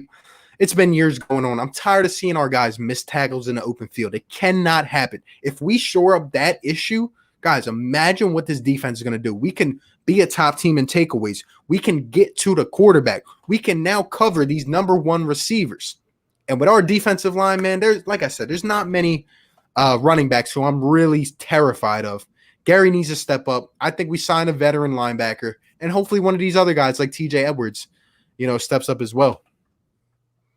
Yeah, Gary or Jerry, he was a guy last year that, I was at the link 5 times last year, and he just seemed to miss some tackles here and there. But if he can limit that, he could take a step up. And, again, we really don't value the linebacker position as much as you can clearly see as the Cardinals do with Hicks and Jones and Simmons now. But you just need guys that can tackle in the open field. That's really – and get a pick here and there. If you can get takeaways and you can tackle in the open field, I don't care about the big names. I just need them to make the tackles. Yep, I agree. And real quick, we got a couple people exiting the chat. Philly Girl says, all right, time to go test drive my car. Been working on it all day. Enjoy your night, everyone. And, of course, Fly Goes Fly. Appreciate you, Philly Girl, for stopping by as always and showing some love. You have a good night. Joseph Simmons leaving in like 15 minutes. Appreciate you, my guy. Camo, I'll be back in 10 minutes. No problem, my dude. But yeah, let's get back to some more of these comments. SJ94, Cowboys aren't happy with their quarterback situation and very jealous of the Eagles having a much better starter and backup in Hurts. I agree. Got nothing to add to that. They just don't want to admit it. They don't want to be objective about it. Yeah. I mean, I love our quarterback situation. I don't know about the Cowboys, but to me, I say we have the better starter in Wentz over Dak, and even in Wentz over Dalton. Like, either way, Carson is a lot better than both of them. And we have 3 solid quarterbacks. Like, people forget about Nate Sudfeld.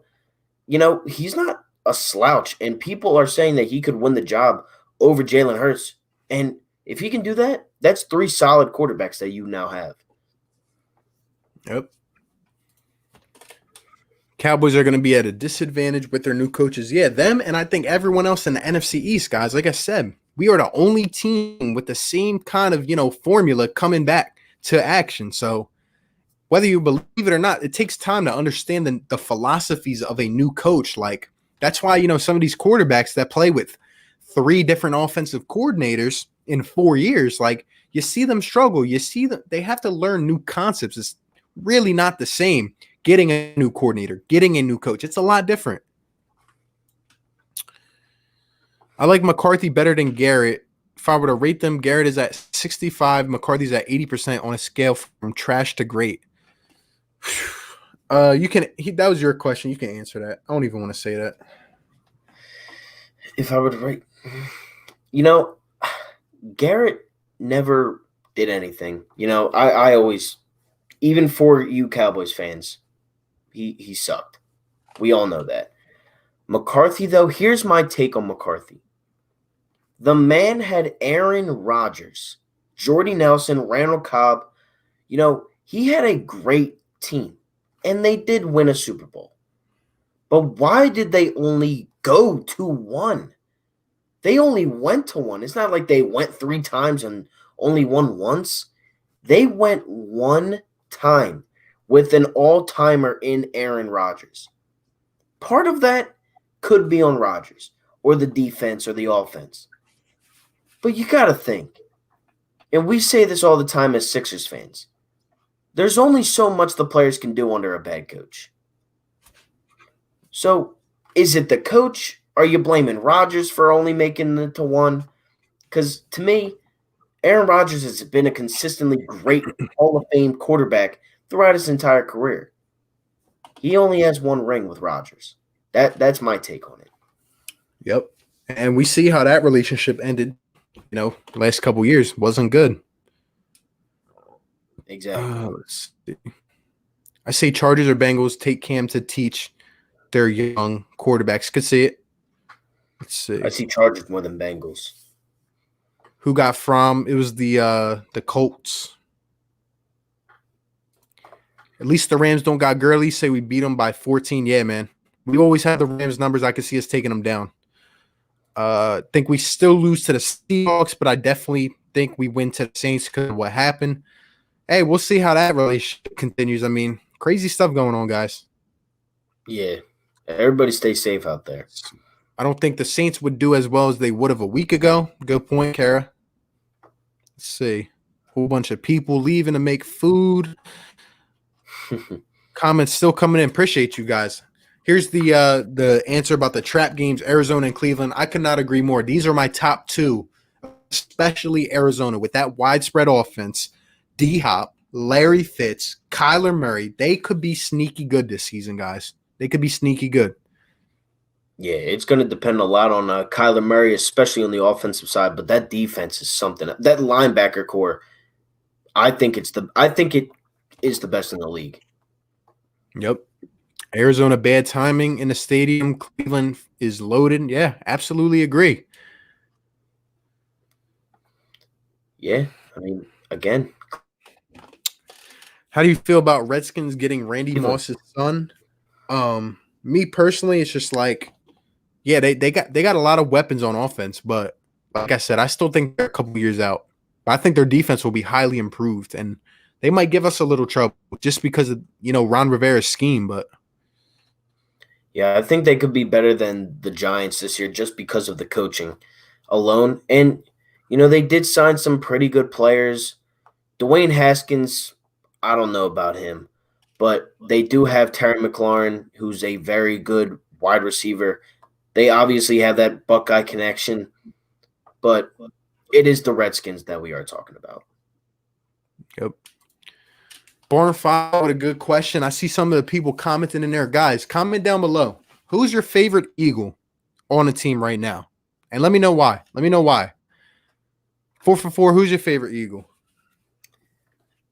All right, I'll give you an offense and a defense because it's kind of hard to pick one guy. So on offense, as crazy as this may sound and as much love as I give him, Miles Sanders is honestly my favorite guy. He showed me a lot of love and respect during the preseason game when he was just a rookie.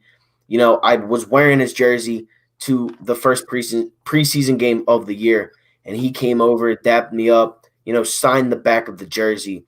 And, watching him really develop through this year, you could just see a lot of great things for the future. Obviously, I love Carson Wentz.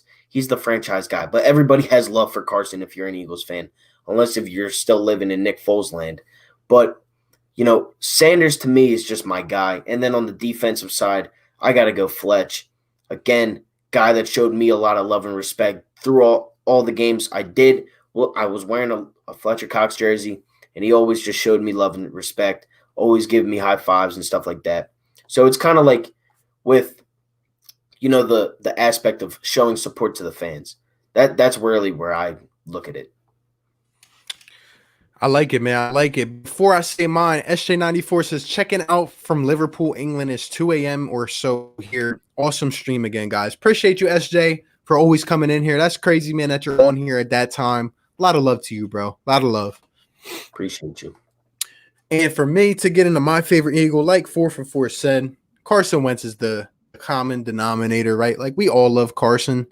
I'll give another one. I'll go with D-Jax. Watching him growing up, that's my guy, man. Like, just his attitude, just what he brings to the Philly offense. I mean, this guy goes from 22 years old to 32 years old, and he's still fast. Like, he just jumps off the TV screen. It's crazy. We saw what he did last year, week 1, guys, right? We saw what he did.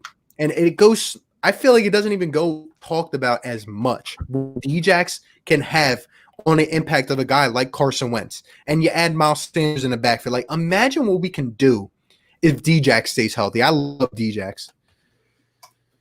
Right now, my favorite Eagle is still Carson, but my favorite rookie is Kayvon Wallace. I agree, man. I love Kayvon. Offense, Ertz. Defense, Fletcher Cox. Kayvon is my favorite rookie. I like Sean Bradley. Let's see.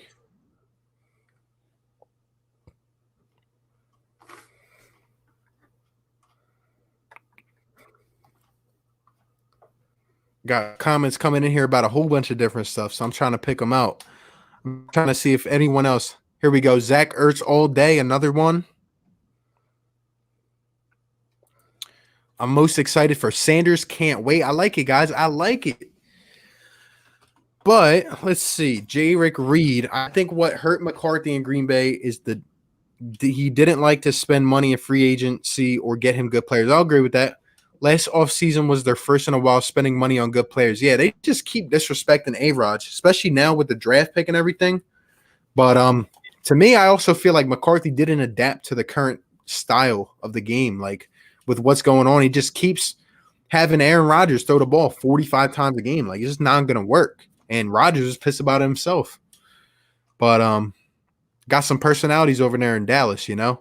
Like, who knows? Yeah, things could get real with McCarthy and the Cowboys. I can say it. They got a lot of different personalities. Yep. Archo Ramos, what is going on, my guy? Appreciate you for stopping by. Bergang 114. I think TJ Edwards is good.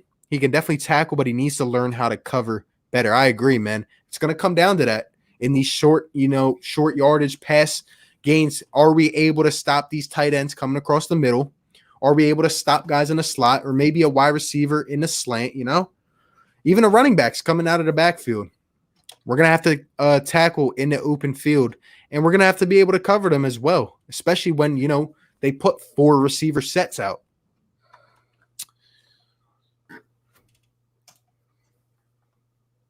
It's a boom or bust for Baker. With the talent he has around him, improved O-line, Baker has to execute, could potentially be another bust. Yeah, he showed potential. They have a new system there. It's a lot of people were talking up about the Browns, and they did exactly what Cleveland is accustomed to doing.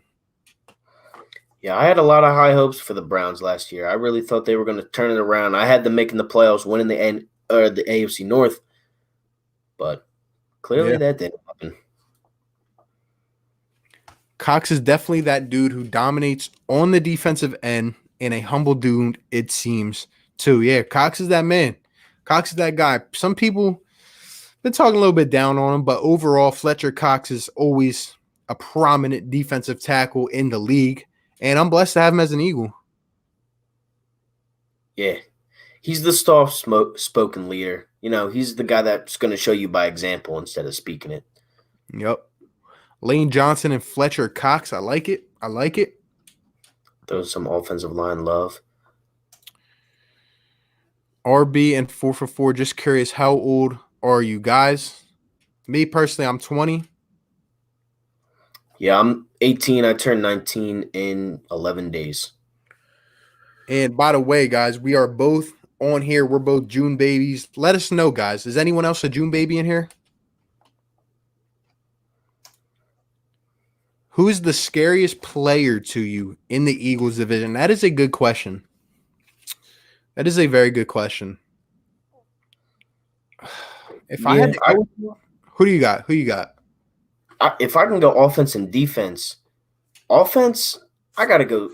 I'm going to give it to Saquon, honestly. That's what I was thinking. I mean, he's Saquon. He's the most – I think he's a top 2 back in the league, if not the best. Defense, though, there's not much personally that's scared. Like Jalen Smith, Sean Lee, you know, Van Der Esch. Yeah, but can they stay healthy? I mean, how am I going to be scared of a guy that, you know, I've only seen maybe once? Like Sean Lee seems to be hurt every single time we play them. But, you know, definitely on offense, no question about it, Saquon. Yeah, I was thinking Saquon as well. Like you said on D, there's not too many guys. I mean, maybe a couple years back, DeMarcus Lawrence. I think Chase Young is going to step up though for the Redskins, especially with Ron Rivera now. Might be scary. Yeah. I think Arizona is the biggest trap game. They may win their division. There hasn't been a repeat NFC West winner in a grip. Yeah, man. Arizona is on the come up. And I'm glad you bring up that there hasn't been a repeat winner because there also hasn't been a repeat winner in the NFC East since the Philadelphia Eagles did it back in 04. And this is the year, man. This is the year to break the NFC East curse, in my opinion, you know? I can see it. I do see it.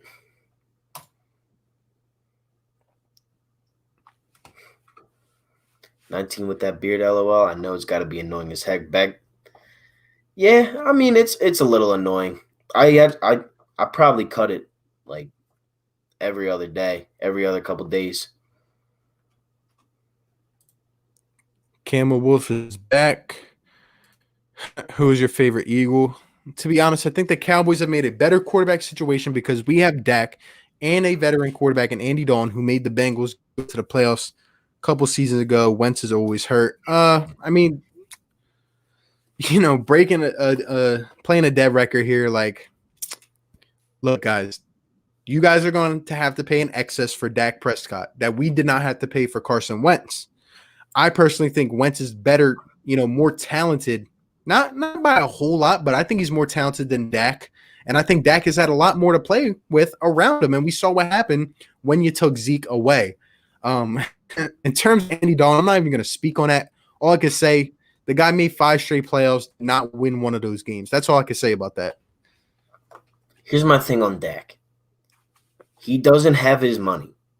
You can't have that good of a situation if you're like, clearly there's something that Jerry Jones sees that, you know, some of us might not see. Some of somebody like you, like a Cowboys fan, maybe he sees something that you guys don't. Maybe he sees a Deshaun Watson coming to the Cowboys next year. I don't know what this man sees. He's an odd dude, Jerry's world. But I think we are in a better situation just because we paid our guy and you guys haven't. That's the only reason why. You can take the backups away, like, out of this. Just because we paid our quarterback, I feel like that we are in a better situation. Yeah, I agree. And you never know how a rookie will turn out in the NFL. I agree with that, but I'm not counting on my rookie to have to turn out in the NFL. So, you know, we'll see. Yeah, people always forget 2017, he was the MVP. Like, he really was. And he's the only reason why, you know, you look behind me and you see NFC champs and you see the Super Bowl thing behind me. I mean, Foles played a part, but Wentz got him there. Wentz got him home field advantage.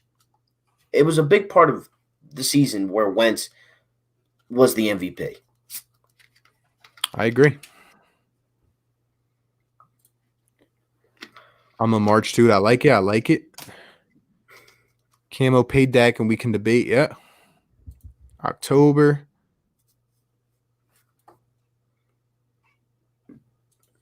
They will pay him. Yeah, I mean, everyone keeps saying that, but, you know, it's still not done yet. Still not. The ink is not on the paper yet. So, you know, we'll see.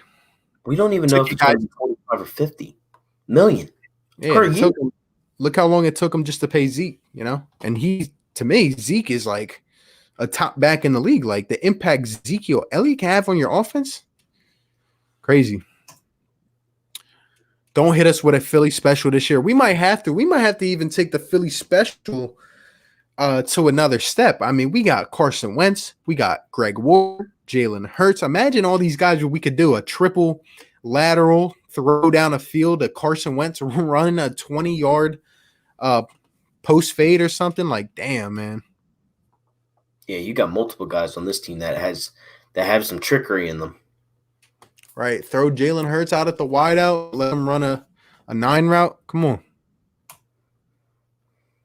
Wentz isn't always hurt, and he basically completed the last regular season, and that freaking cheap shot is one of the reasons why some fans like RB are iffy on bringing Clowney aboard potentially. Yeah, I'm telling you guys, it goes so underrated that Carson Wentz was healthy for 16 games last year. And not only was he healthy, we counted us out after the Dolphins lost. And what did he do? He took who knows. He took any receivers and brought us to the playoffs despite the Dallas #1 offense. He took us to the playoffs. I mean, crazy. And we had a chance of winning the game, even with Josh McCown.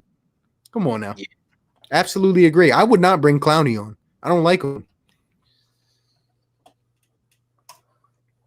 Dak is more healthy, though. Yeah, okay.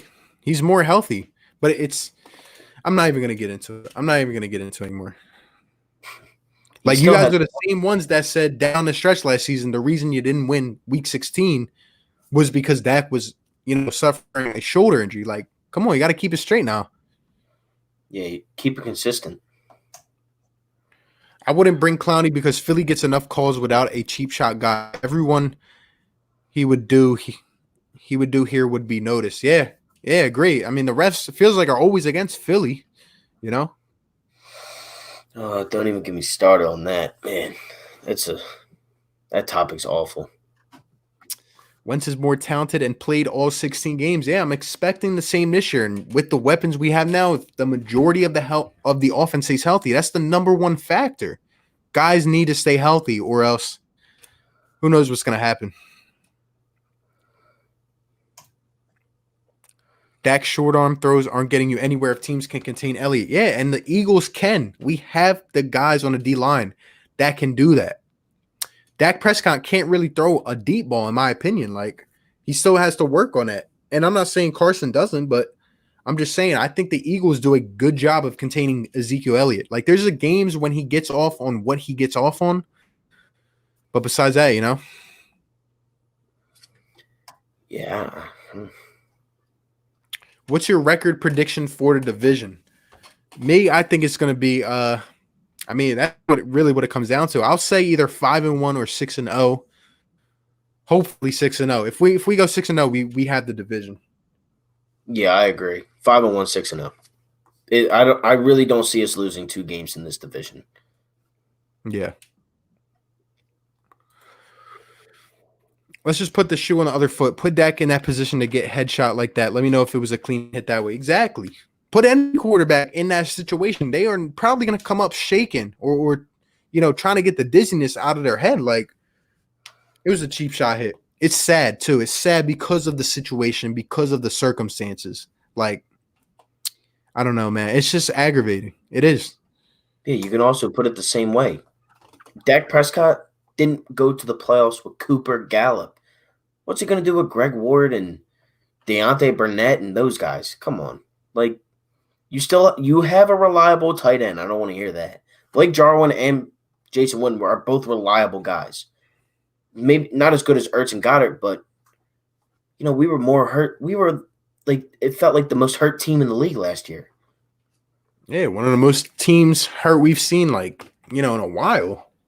I mean, it was every week was another injury. Lane Johnson goes down, Brandon Brooks goes down. Like, everybody just fell apart. And it was like, it really did feel like it was only a matter of time until we got a cheap shot on Carson or something like that. Like, it was just one of those. That's just how the season went last year. And we still ended up winning the division. Imagine if we were the last couple years this happened and we still made the playoffs. So, Joseph Simmons, appreciate you, my guy. Go ahead and eat a good meal. Appreciate you for stopping by. We are just about to hit 2 hours, guys, and there's still 15 people in here. Appreciate you guys. If you're leaving or if you're staying, be sure to hit that like button if you have not yet already. Sub up Bo channel, show some love. We're going to keep going on this for a little while longer, man. 17 people in here. What do you think is the starting lineup for the Sixers when the season starts up? I'm actually not going to answer that because I have a video coming out on that and what the rotation needs to be. Stay tuned for that in a couple days. But 4for4 can answer if he wants to. Yeah, I do have a video coming out on that. I'll give you the starting 5, but I won't give you the rotation because we all kind of know what the starting 5 is. But I'm going to say Al Horford is out of that starting 5, and I do put Shake Milton in at the 2. I have Ben, Shake, Richardson, Tobias, and Embiid. And it's really wherever you can put them. I don't know. I could see Horford starting, but to me, I could see Shake starting too. So I'm going to go Shake. Especially with those false start penalties. I swear I see a few of those against Lane Johnson every game. Yeah, it's crazy. Every single week, even Jason Peters for years and years, always stacking up the penalties. Really, the only game I have not seen the refs be like very biased against the Eagles was surprisingly in the Super Bowl against the Patriots, which they always seem to favor. And a couple of those calls in the Super Bowl really saved us, Bird Gang 114, I have to go. Fly, Eagles, fly. Appreciate you, my guy. Definitely hit me up. We're going to get you on here very soon, man. Like I said, guys, when I get the 2K subs, I'm going to start bringing people on here to talk Philly sports as always. Appreciate you, Bird Gang. Appreciate you, my guy. Let's see. Imagine the Cowboys go 11 personnel every play and run halfback options all game to make the defense not stack the box. Yeah, I mean, it could happen. Probably not, knowing Mike McCarthy. But anyway, I'm not worried about it. I'm really not worried about it because our guys are going to get to the quarterback. We're going to have our linebackers, even if they're not stacking the box, right? We're still going to have guys like Philly Phan and Will Parks roaming around the field, and we might even send some safety blitzes now. So I think there's a lot we can do, man. But that would be pretty wonders, honestly. We got guys we can move around now. We got to play chess, man. Jim Schwartz, that's another thing. We can't leave just big play Slay on one side of the field, I want him to cover either side of the field depending on whichever receiver he's on.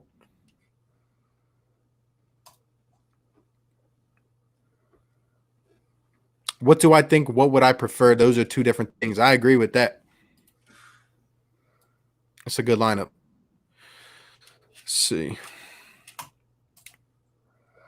And this is why I appreciate people like Jay Rick because, like I say, he's an objective Cowboys fan. Says Dak is crazy if he thinks he deserves 40 mil plus. He flopped on the second half of the season against good teams. And I agree. Like, sure, Dak does deserve a higher amount. He deserves a surplus because of what happens in the league. Like, the league cap gets higher and higher each year. They're thinking about adding another game to the season. So, sure, Dak does deserve a higher amount than the next guy. That's why we see guys like Jimmy G, Matt Stafford getting the highest contracts. But 40 mil plus, maybe like 45 mil, 43 mil. No, I don't think he's there. I don't. Yeah, nah, he is crazy. But, the Cowboys are the most expensive franchise in the world. He's going to get his regardless. It's just going to be 45 or 50 or 40. Dak's going to get his. I just don't think he deserves it. And again, people like Cowboys fans like you, it does make sense. And I'm sure you don't want to even pay him $40 million a year. Yeah. Philly Talk Podcast is in the house. Says, yo, my bad. I just dropped my Sanders McCoy similarity video. I'm definitely going to check that out. Guys, go show him some love if you have not yet. One of my guys right there. Appreciate you for stopping by, though. Let's see. Philadelphia 14-2, Giants 11-5, Washington 8-8, and Dallas 6-10. I don't know if that's a bold take, a hot take. I don't know what that is, but you're onto something, Waylon. I like it. You're thinking outside the box. Playoffs. Giants 11-5 though. Dang. Yeah, that's what I have the Eagles going. Some analysts picked the Giants to win a division. I forget his name. I think it was like Nate Burleson or something. Used to play like wide receiver. Crazy. There we go. J-Rick, he deserves 63 mil a year. Come on now. Guys, pay him 70, 80, 90. Come on, Jerry. Come on. Yeah. 4-12 Giants, 6-10 Deadskins, 10-6 Eagles, 12-4 Cowboys. I don't think so. I don't think the Cowboys go 12 wins. I think Cowboys and Eagles, like I've been saying, guys, could be tied going into week 16. I could definitely see that happening. Maybe we both have 9 wins or 10 wins, and one of us, say the Eagles win week 16. We just got to beat the Redskins last week of the season. I think it might come down to week 16 in Dallas, which sucks. Usually we have the second game in Philly, but we have to go out and win a tough one in Dallas. I'll be real about it. Yeah, I could. I mean, definitely. Think the Giants go 7-9. I like it. Hot take: Washington has the scariest defense in the division. Imagine that. Imagine Washington, coming out with Ron Rivera's new, scheme, implementing it, and the Washington Redskins have a formidable defense. I could see it happening, but I just don't see it going anywhere crazy. Not yet. Yeah, I can see them being number two. I definitely do see the Eagles being number one, though. I see them being like top five in the league. Yeah. I agree. I think we're being slept on, and we're really going to take it to another measure. Philly Talk Podcast. Appreciate the super chat, my guy. Means a lot. Hope everything's good with you and your family, my guy. He's always grinding, man. One of the best Philly content creators, guys. Show him some love. Appreciate you being in here. And always appreciate the super chat, my guy. Let's see. I don't want Dak getting any more than Russell. How do you know that rumors of 40 mil are real? I just look, man. How do we know anything is real? We just go by what we hear.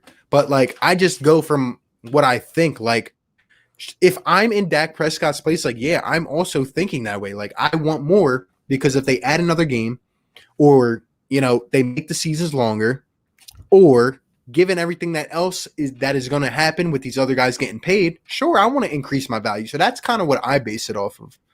But let's see. Yeah, I mean, it's just got to be put pen to paper, and then we'll know if it's real or not. Imagine how good the Eagles will be if they stay healthy. What's up, Sam? All right, completely agree. Health is what it comes down to. I think the Eagles as a healthy team can win 11, 12 games. If they're not healthy, they could win 7 games. We've seen it the past couple years. Can they stay healthy? We got this whole new medical staff. And like Philly Talk Podcast, who's in here, was saying the other day, health might be the biggest, signing of the whole offseason. Definitely. Yeah. Yeah, it's crazy. We went 9-7 and made the playoffs with a bunch of scrubs at wide receiver. Kara, I ain't mad. I'm all about the people. I just gave a free $150 jersey. Hey, Philly Mike, what's up? Throw him my way, man. Come on. All about the people, right? Show me some love. Top 5 underrated teams. I'll give you a couple. I think Arizona's underrated. I could potentially see a team like maybe the Cleveland Browns being underrated. And even in some ways, the 49ers could be underrated. I'm just going off the Eagles schedule, but people are going to be down on them after last year, losing some of the pieces. But overall, and one more could be the Colts as well. I think the Colts could do great things with Frank Reich. Yeah, I can see the Patriots being up there just because without Brady. I can see, maybe the Dolphins. I could see that 2 out of the 4 AFC East teams being kind of sleepers. The Bengals, I could see them picking it up towards the end, being problems for, the better teams in that division. I think the Steelers are going to be pretty underrated just because of how they did last year. There's a lot of different things and scenarios that you could really go to, but I think Arizona is probably the most underrated team, seeing up how much talent they actually have on the roster. I mean, they just got DeAndre Hopkins. Yep, I agree. Arizona's going to be a sleeper, man. Let's see. Washington weakness, Haskins, Giants weakness, secondary and defensive line, Cowboys weakness, secondary. Yeah, Eagles are going to have some field days this year when it comes to the division. Barn 5, Cards, Giants, Browns, Dolphins, and Pats. Not bad. Not bad. I'm surprised a lot of people are saying the Giants. Yeah, I don't know. I don't know about that coach. I don't know about Danny Dimes.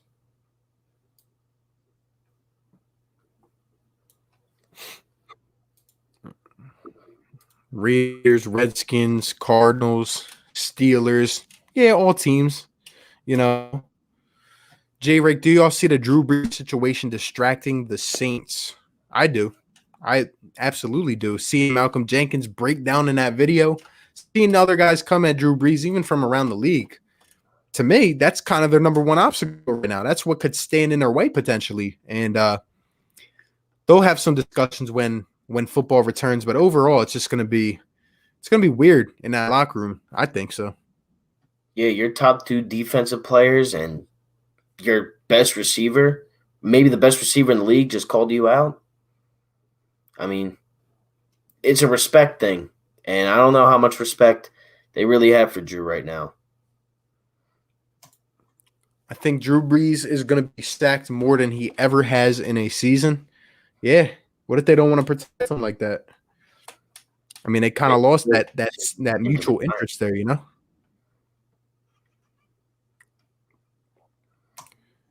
Did you see Malcolm Jenkins' response? Yeah, we were just talking about it. Dude almost broke down in tears. I feel it. I understand, man. Malcolm is that type of dude. And they were saying, like, Malcolm left Philly, but the Philly never left Malcolm. I agree. Camo, Miami, and the Broncos. Nice. I think the Broncos could be all right. I was thinking Broncos too. We are at 2 hours and 10 minutes. We're probably going to be on here for like 5-10 more minutes before we get off. At this point, guys, give us some fire takes. What we got? 13, 15 people up in here. Hey, if you're still in here, you are a real one. Let's get some final fire takes in here. Let's end it off on a good note like we always do, guys. Leave them down in the comments. Waylon says fantasy football. Who's first pick? 4 for 4. I'll let you answer that. I'm gonna go running back. I'm a pretty big guy in fantasy football. I do enjoy doing it. I'm gonna go Saquon or Christian McCaffrey as my number one picks. If I had to choose, 1 and 2 should definitely be those two. Yeah, I know running back is I'm not as engaged in the fantasy, even though I have, learned more over the past couple of years, but running back is key, man. So I would go Saquon, maybe even Ezekiel Elliott, just because I think he's a game changer on offense. But McCaffrey's an interesting one too.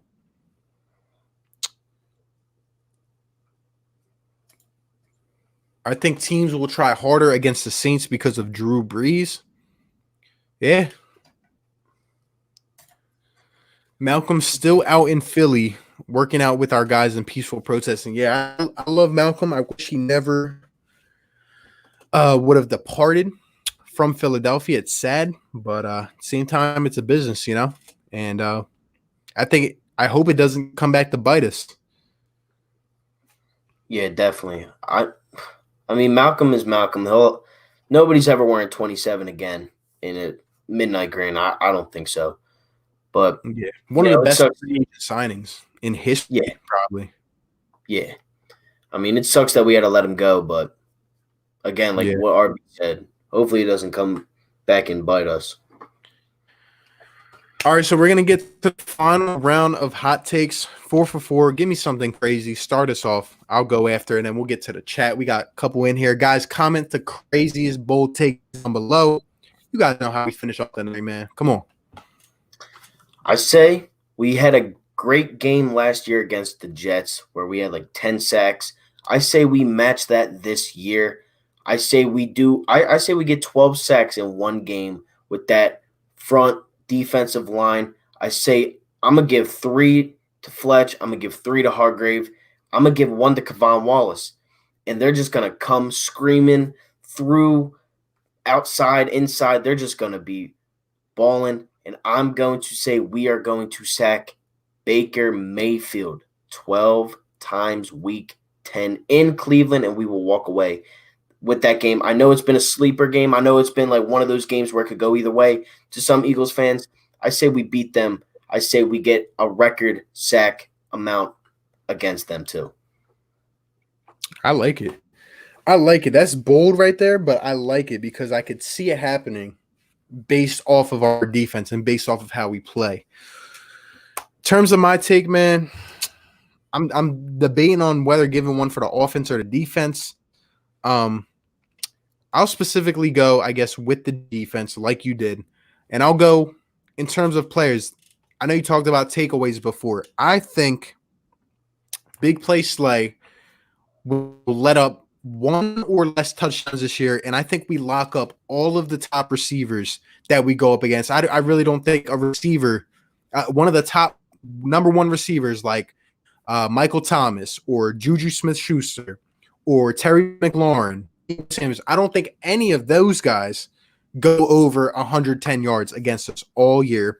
I think we are better in pass coverage, which in turn, as our defensive line, we expect them to stuff these guys at the line. I think overall our defense becomes great, and that'll lead to another take, mine as well. I think we hold most teams at under 20 points. So I think the defense being slept on, That's a crazy take because you look at some of the receivers that we play this year, like you said, Juju, McLaurin, Cooper, D-Hop, Thomas. That's two of the top 3 receivers in the league. I think maybe the 2 best. Yep. Odell, Juice Landry. I mean, I like it though. Big expectations, man. Big expectations for Big Play Slay. But hey, you know what we do, man. It's the bold takes. We got to give some confidence, man. Let's get to some of these bold takes before we finish up here. 2 hours and 15. Appreciate all you guys, man. Camel Wolf bold take. Patriots go 9-7 and make the division round. I'm trying to tell you guys, don't sleep on the Patriots just because Brady's not there. Bill Belichick, that playbook is something else, man. Patriots could easily win the AFC East. I would not doubt it again.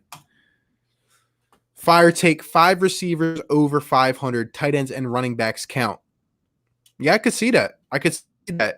Imagine Ertz, Sanders, D-Jax, Rhaegar, maybe even Goddard, Hot take, Dolphins win the AFC East. That's crazy, man. That's crazy. If the Dolphins win the AFC East, I will buy a Tua jersey. Like, real stuff, man. Yeah, that would be crazy. The Bills, I think the Bills got that, but think so? Yeah, I'm saying Bills win 11-5. AFC East will be all shook up. Yeah, there you go. Hot take, Miles Sanders, 1,000 rushing yards, 1,000 receiving yards. That is a bold take, and that is pretty crazy. I mean, I'm expecting Sanders to have, I would say, like 1,300 rushing yards and probably another 6 or 7 in terms of receiving out of the backfield. But 1,000 and 1,000, I mean, he might win an MVP with those stats, Hot take, AI greatest basketball player of all time. Real GOAT. Wow. Greatest. I love that. My favorite Sixer, but I like it, J-Ray. That's interesting, too, coming from a Cowboys fan as well. Yeah, I love Iverson, but damn. I'm going to keep saying it until it happens. Hot take, Miles Sanders, MVP. There you go. Speak it into existence, my guy. Camel Wolf fire take. The Ravens go 16-0 with that unstoppable offense and talented defense with Patrick McQueen. Let me tell you, the Ravens are going to have a good team. We saw what happened last year in the playoffs as they were the number 1 seed. 16-0, I'm not going to go that far, but I could see the Ravens being a 13, 14-win team. I don't doubt it. Watch out for the Steelers, though. They haven't missed the playoffs under Big Ben. With healthy Big Ben. Yeah. And Mike Tomlin, too. Good coach. Yeah. Y'all are still here. What's going on? Philly Girl comes back into the chat. Appreciate you. We're doing some final fire takes before we hop off here. It's been 2 hours and 20 minutes. Loved all of it, especially after we got our connection down and everything. But appreciate you guys that are in here. AI is definitely a Philly GOAT. He's my main inspiration. The reason I became a state of basketball fan and sports fan. The reason I'm even here. But the actual GOAT, man, the Jordan documentary. I can't agree more. Jordan's the GOAT, in my opinion. Same. And we made videos on that. Yeah. Hot take, Darius Slay, 9 interceptions. And, hey, that would mirror kind of the year he had a couple years back with the Lions. I feel like after that, people talk about how his stats are down. But in reality, they don't throw the ball his way that much. He's a lockdown corner. I'm so excited. A part of me feels regenerated because it's been so long. Like, we've had to look at the corners we've had to deal with over the years, trying to convince ourselves that these are number one corners, you know, for a team, and they're really not. I mean, they're just average at best. I mean, we could go through the list all day, but big play Slay, I'm expecting big things from him, you know? I really, really hope so. Yeah, I mean, he's no Nandi Asamoah. Like, he's not a big name on a bad team. Yeah, the Lions are bad, but Darius Slay's been doing it for so long that he's just better. Like, he's not Asamoah. He is Darius Slay. Like, we know who Slay is. Everybody around the league knows who he is. Yeah, I agree. Carapool, Kayvon starts week 3. I like it. I'm going week 1. I think he's going to come into OTAs. I think he's going to prove something that he has, and he's going to say, you know, I'm kicking my way into the starting job. Will Parks, I think he'll be a great piece. Jalen Mills, if he's a backup at safety, who knows? Rodney McLeod, will he even still be serviceable? A lot of questions going into it, but I think Kayvon has a lot to prove for the Eagles. Of course, it is RB and 444 for sure. For sure. You know, we're always grinding out this content, man. I love coming on here streaming. Hot take, Kayvon Wallace, defensive rookie of the year. I like it. If this kid steps up, gets an early opportunity, right? I mean, why not? Imagine him winning that over his former teammate in Clemson, Isaiah Simmons. I would love it. I would absolutely love it. I think Kayvon could. And a 4th-round steal at that. Crazy. Fire take, the Redskins have a top 10 offense with Steven Sims and Terry McLaurin. That is a pretty bold take, my guy. I'm not going to lie. I respect it. Even from a Cowboys fan, I respect it. But I'm just not ready to put the Redskins in the top 10 offense until you can tell me for sure who their quarterback is. I'm not ready yet. You can talk about their defense, but I don't think the offense is ready yet. They do have some deep threats, though, and I'm interested to see what we do in terms of our scheme on when we play the Redskins, like week 1. But hey, I think the Eagles will rise up to the occasion, as always. Definitely. Yeah, I like McLaurin too. I don't know too much about him. He burned us a couple times. Yeah. Our wide receivers foot race and D-Jack. I'm telling you, don't sleep on D-Jax. Don't matter how old he gets. He is a burner. I wish we would have never lost him for the years that we did, but hey, I got a lot of love for D-Jax. He's going to go one more bold take. Defenses. Before D-Jax retires, he'll win a ring with the Eagles. I hope so, man. I feel like him and Shady really deserved the other ring. Like, I wish they would have been here for that process. I understand maybe because they weren't enabled us to go out and get some of the pieces we did, but you know what I mean. You know what it is, man. Like, I wish those guys were here to celebrate that. Imagine that. It would have been crazy. Yeah. Because you had older players like Jason Vaughn. Like, I used to work for him. He opened up a trampoline park right near me. He was my boss. I mean, he was gone. He was in Minnesota. He watched the game. He was on the field. He celebrated with the team. I feel like once you're an Eagle, you're basically always going to have that Philly connection. And that's why you hear players say that they hate playing against Philly, but when they come here, they say, wow, like, this is my home forever. Yeah, that's crazy. I knew Avant opened up some business, but man, I miss watching him play. I miss watching Jeremy Maclin play, D-Jax, Shady. Those guys were like my childhood, but we know Chip Kelly had other plans, and I don't even want to get started on Chip Kelly. It's too late for that. Yeah, I met a lot of cool dudes at the trampoline park. I met Maclin, Vic, LeGarrette Blount was there a couple times, and this was like the year that they won the Super Bowl too. So that's crazy. We'll get to a couple more of these. Fire take, Brady plays till he's 50. I don't see it happening. I see a good maybe 2 more years for Brady. Maybe 2. That's all I can I'll say. give it to the end of this contract, and then he'll call it quits once he's done going to Super Bowls and stuff like that. Because I don't think he gets to one with Tampa Bay. Yeah, me either. I think all the rookie wide receivers make the team. That's actually a pretty good one. I think one guy might be the odd man out, But practice squad, they'll be there. I think Hightower's the odd man out, honestly. I think Quez just has a little bit more skill in the wide receiver department. I think John Hightower can make the squad, but I think he won't be a wide receiver. I think he'll be specifically a return man or a special teamer. Yeah, I agree. A little, Quez just has that little spark in him. He's not developed yet, but he has that vertical speed that we possess here with Philly, But overall, guys, we are at 2 hours and 25 minutes. Appreciate everyone that came out to the stream. You guys are some real ones, always showing love. I love coming out here and streaming. I'm sure 4for4 does as well. We've been getting all these collabs going on. Like I said, guys, when we get to 2K, I'm going to start bringing people on here. We're going to do giveaways, whole bunch of different stuff. And sports, it seems like things are getting better. Sports are getting ready to come back soon. I hope everyone is out there safe and well and healthy. Hope you guys are all staying good. And yeah, man, that's pretty much going to conclude the end of this stream. But let us know if you guys want us to come on here and collab more. We did it last Friday, this Friday. Hey, we can make this a once a week type of thing. But for you guys that have been in here for most of the time, pretty much you guys are some real ones. Appreciate all the fire, takes all the energy. Yeah, that's what I got. You got anything else? Yeah, again, I appreciate all of you guys that's hit that subscribe button, that joined the stream with me and RB, Philly Mike, just all the Philadelphia YouTubers. Again, I said this last week, we're a whole big family.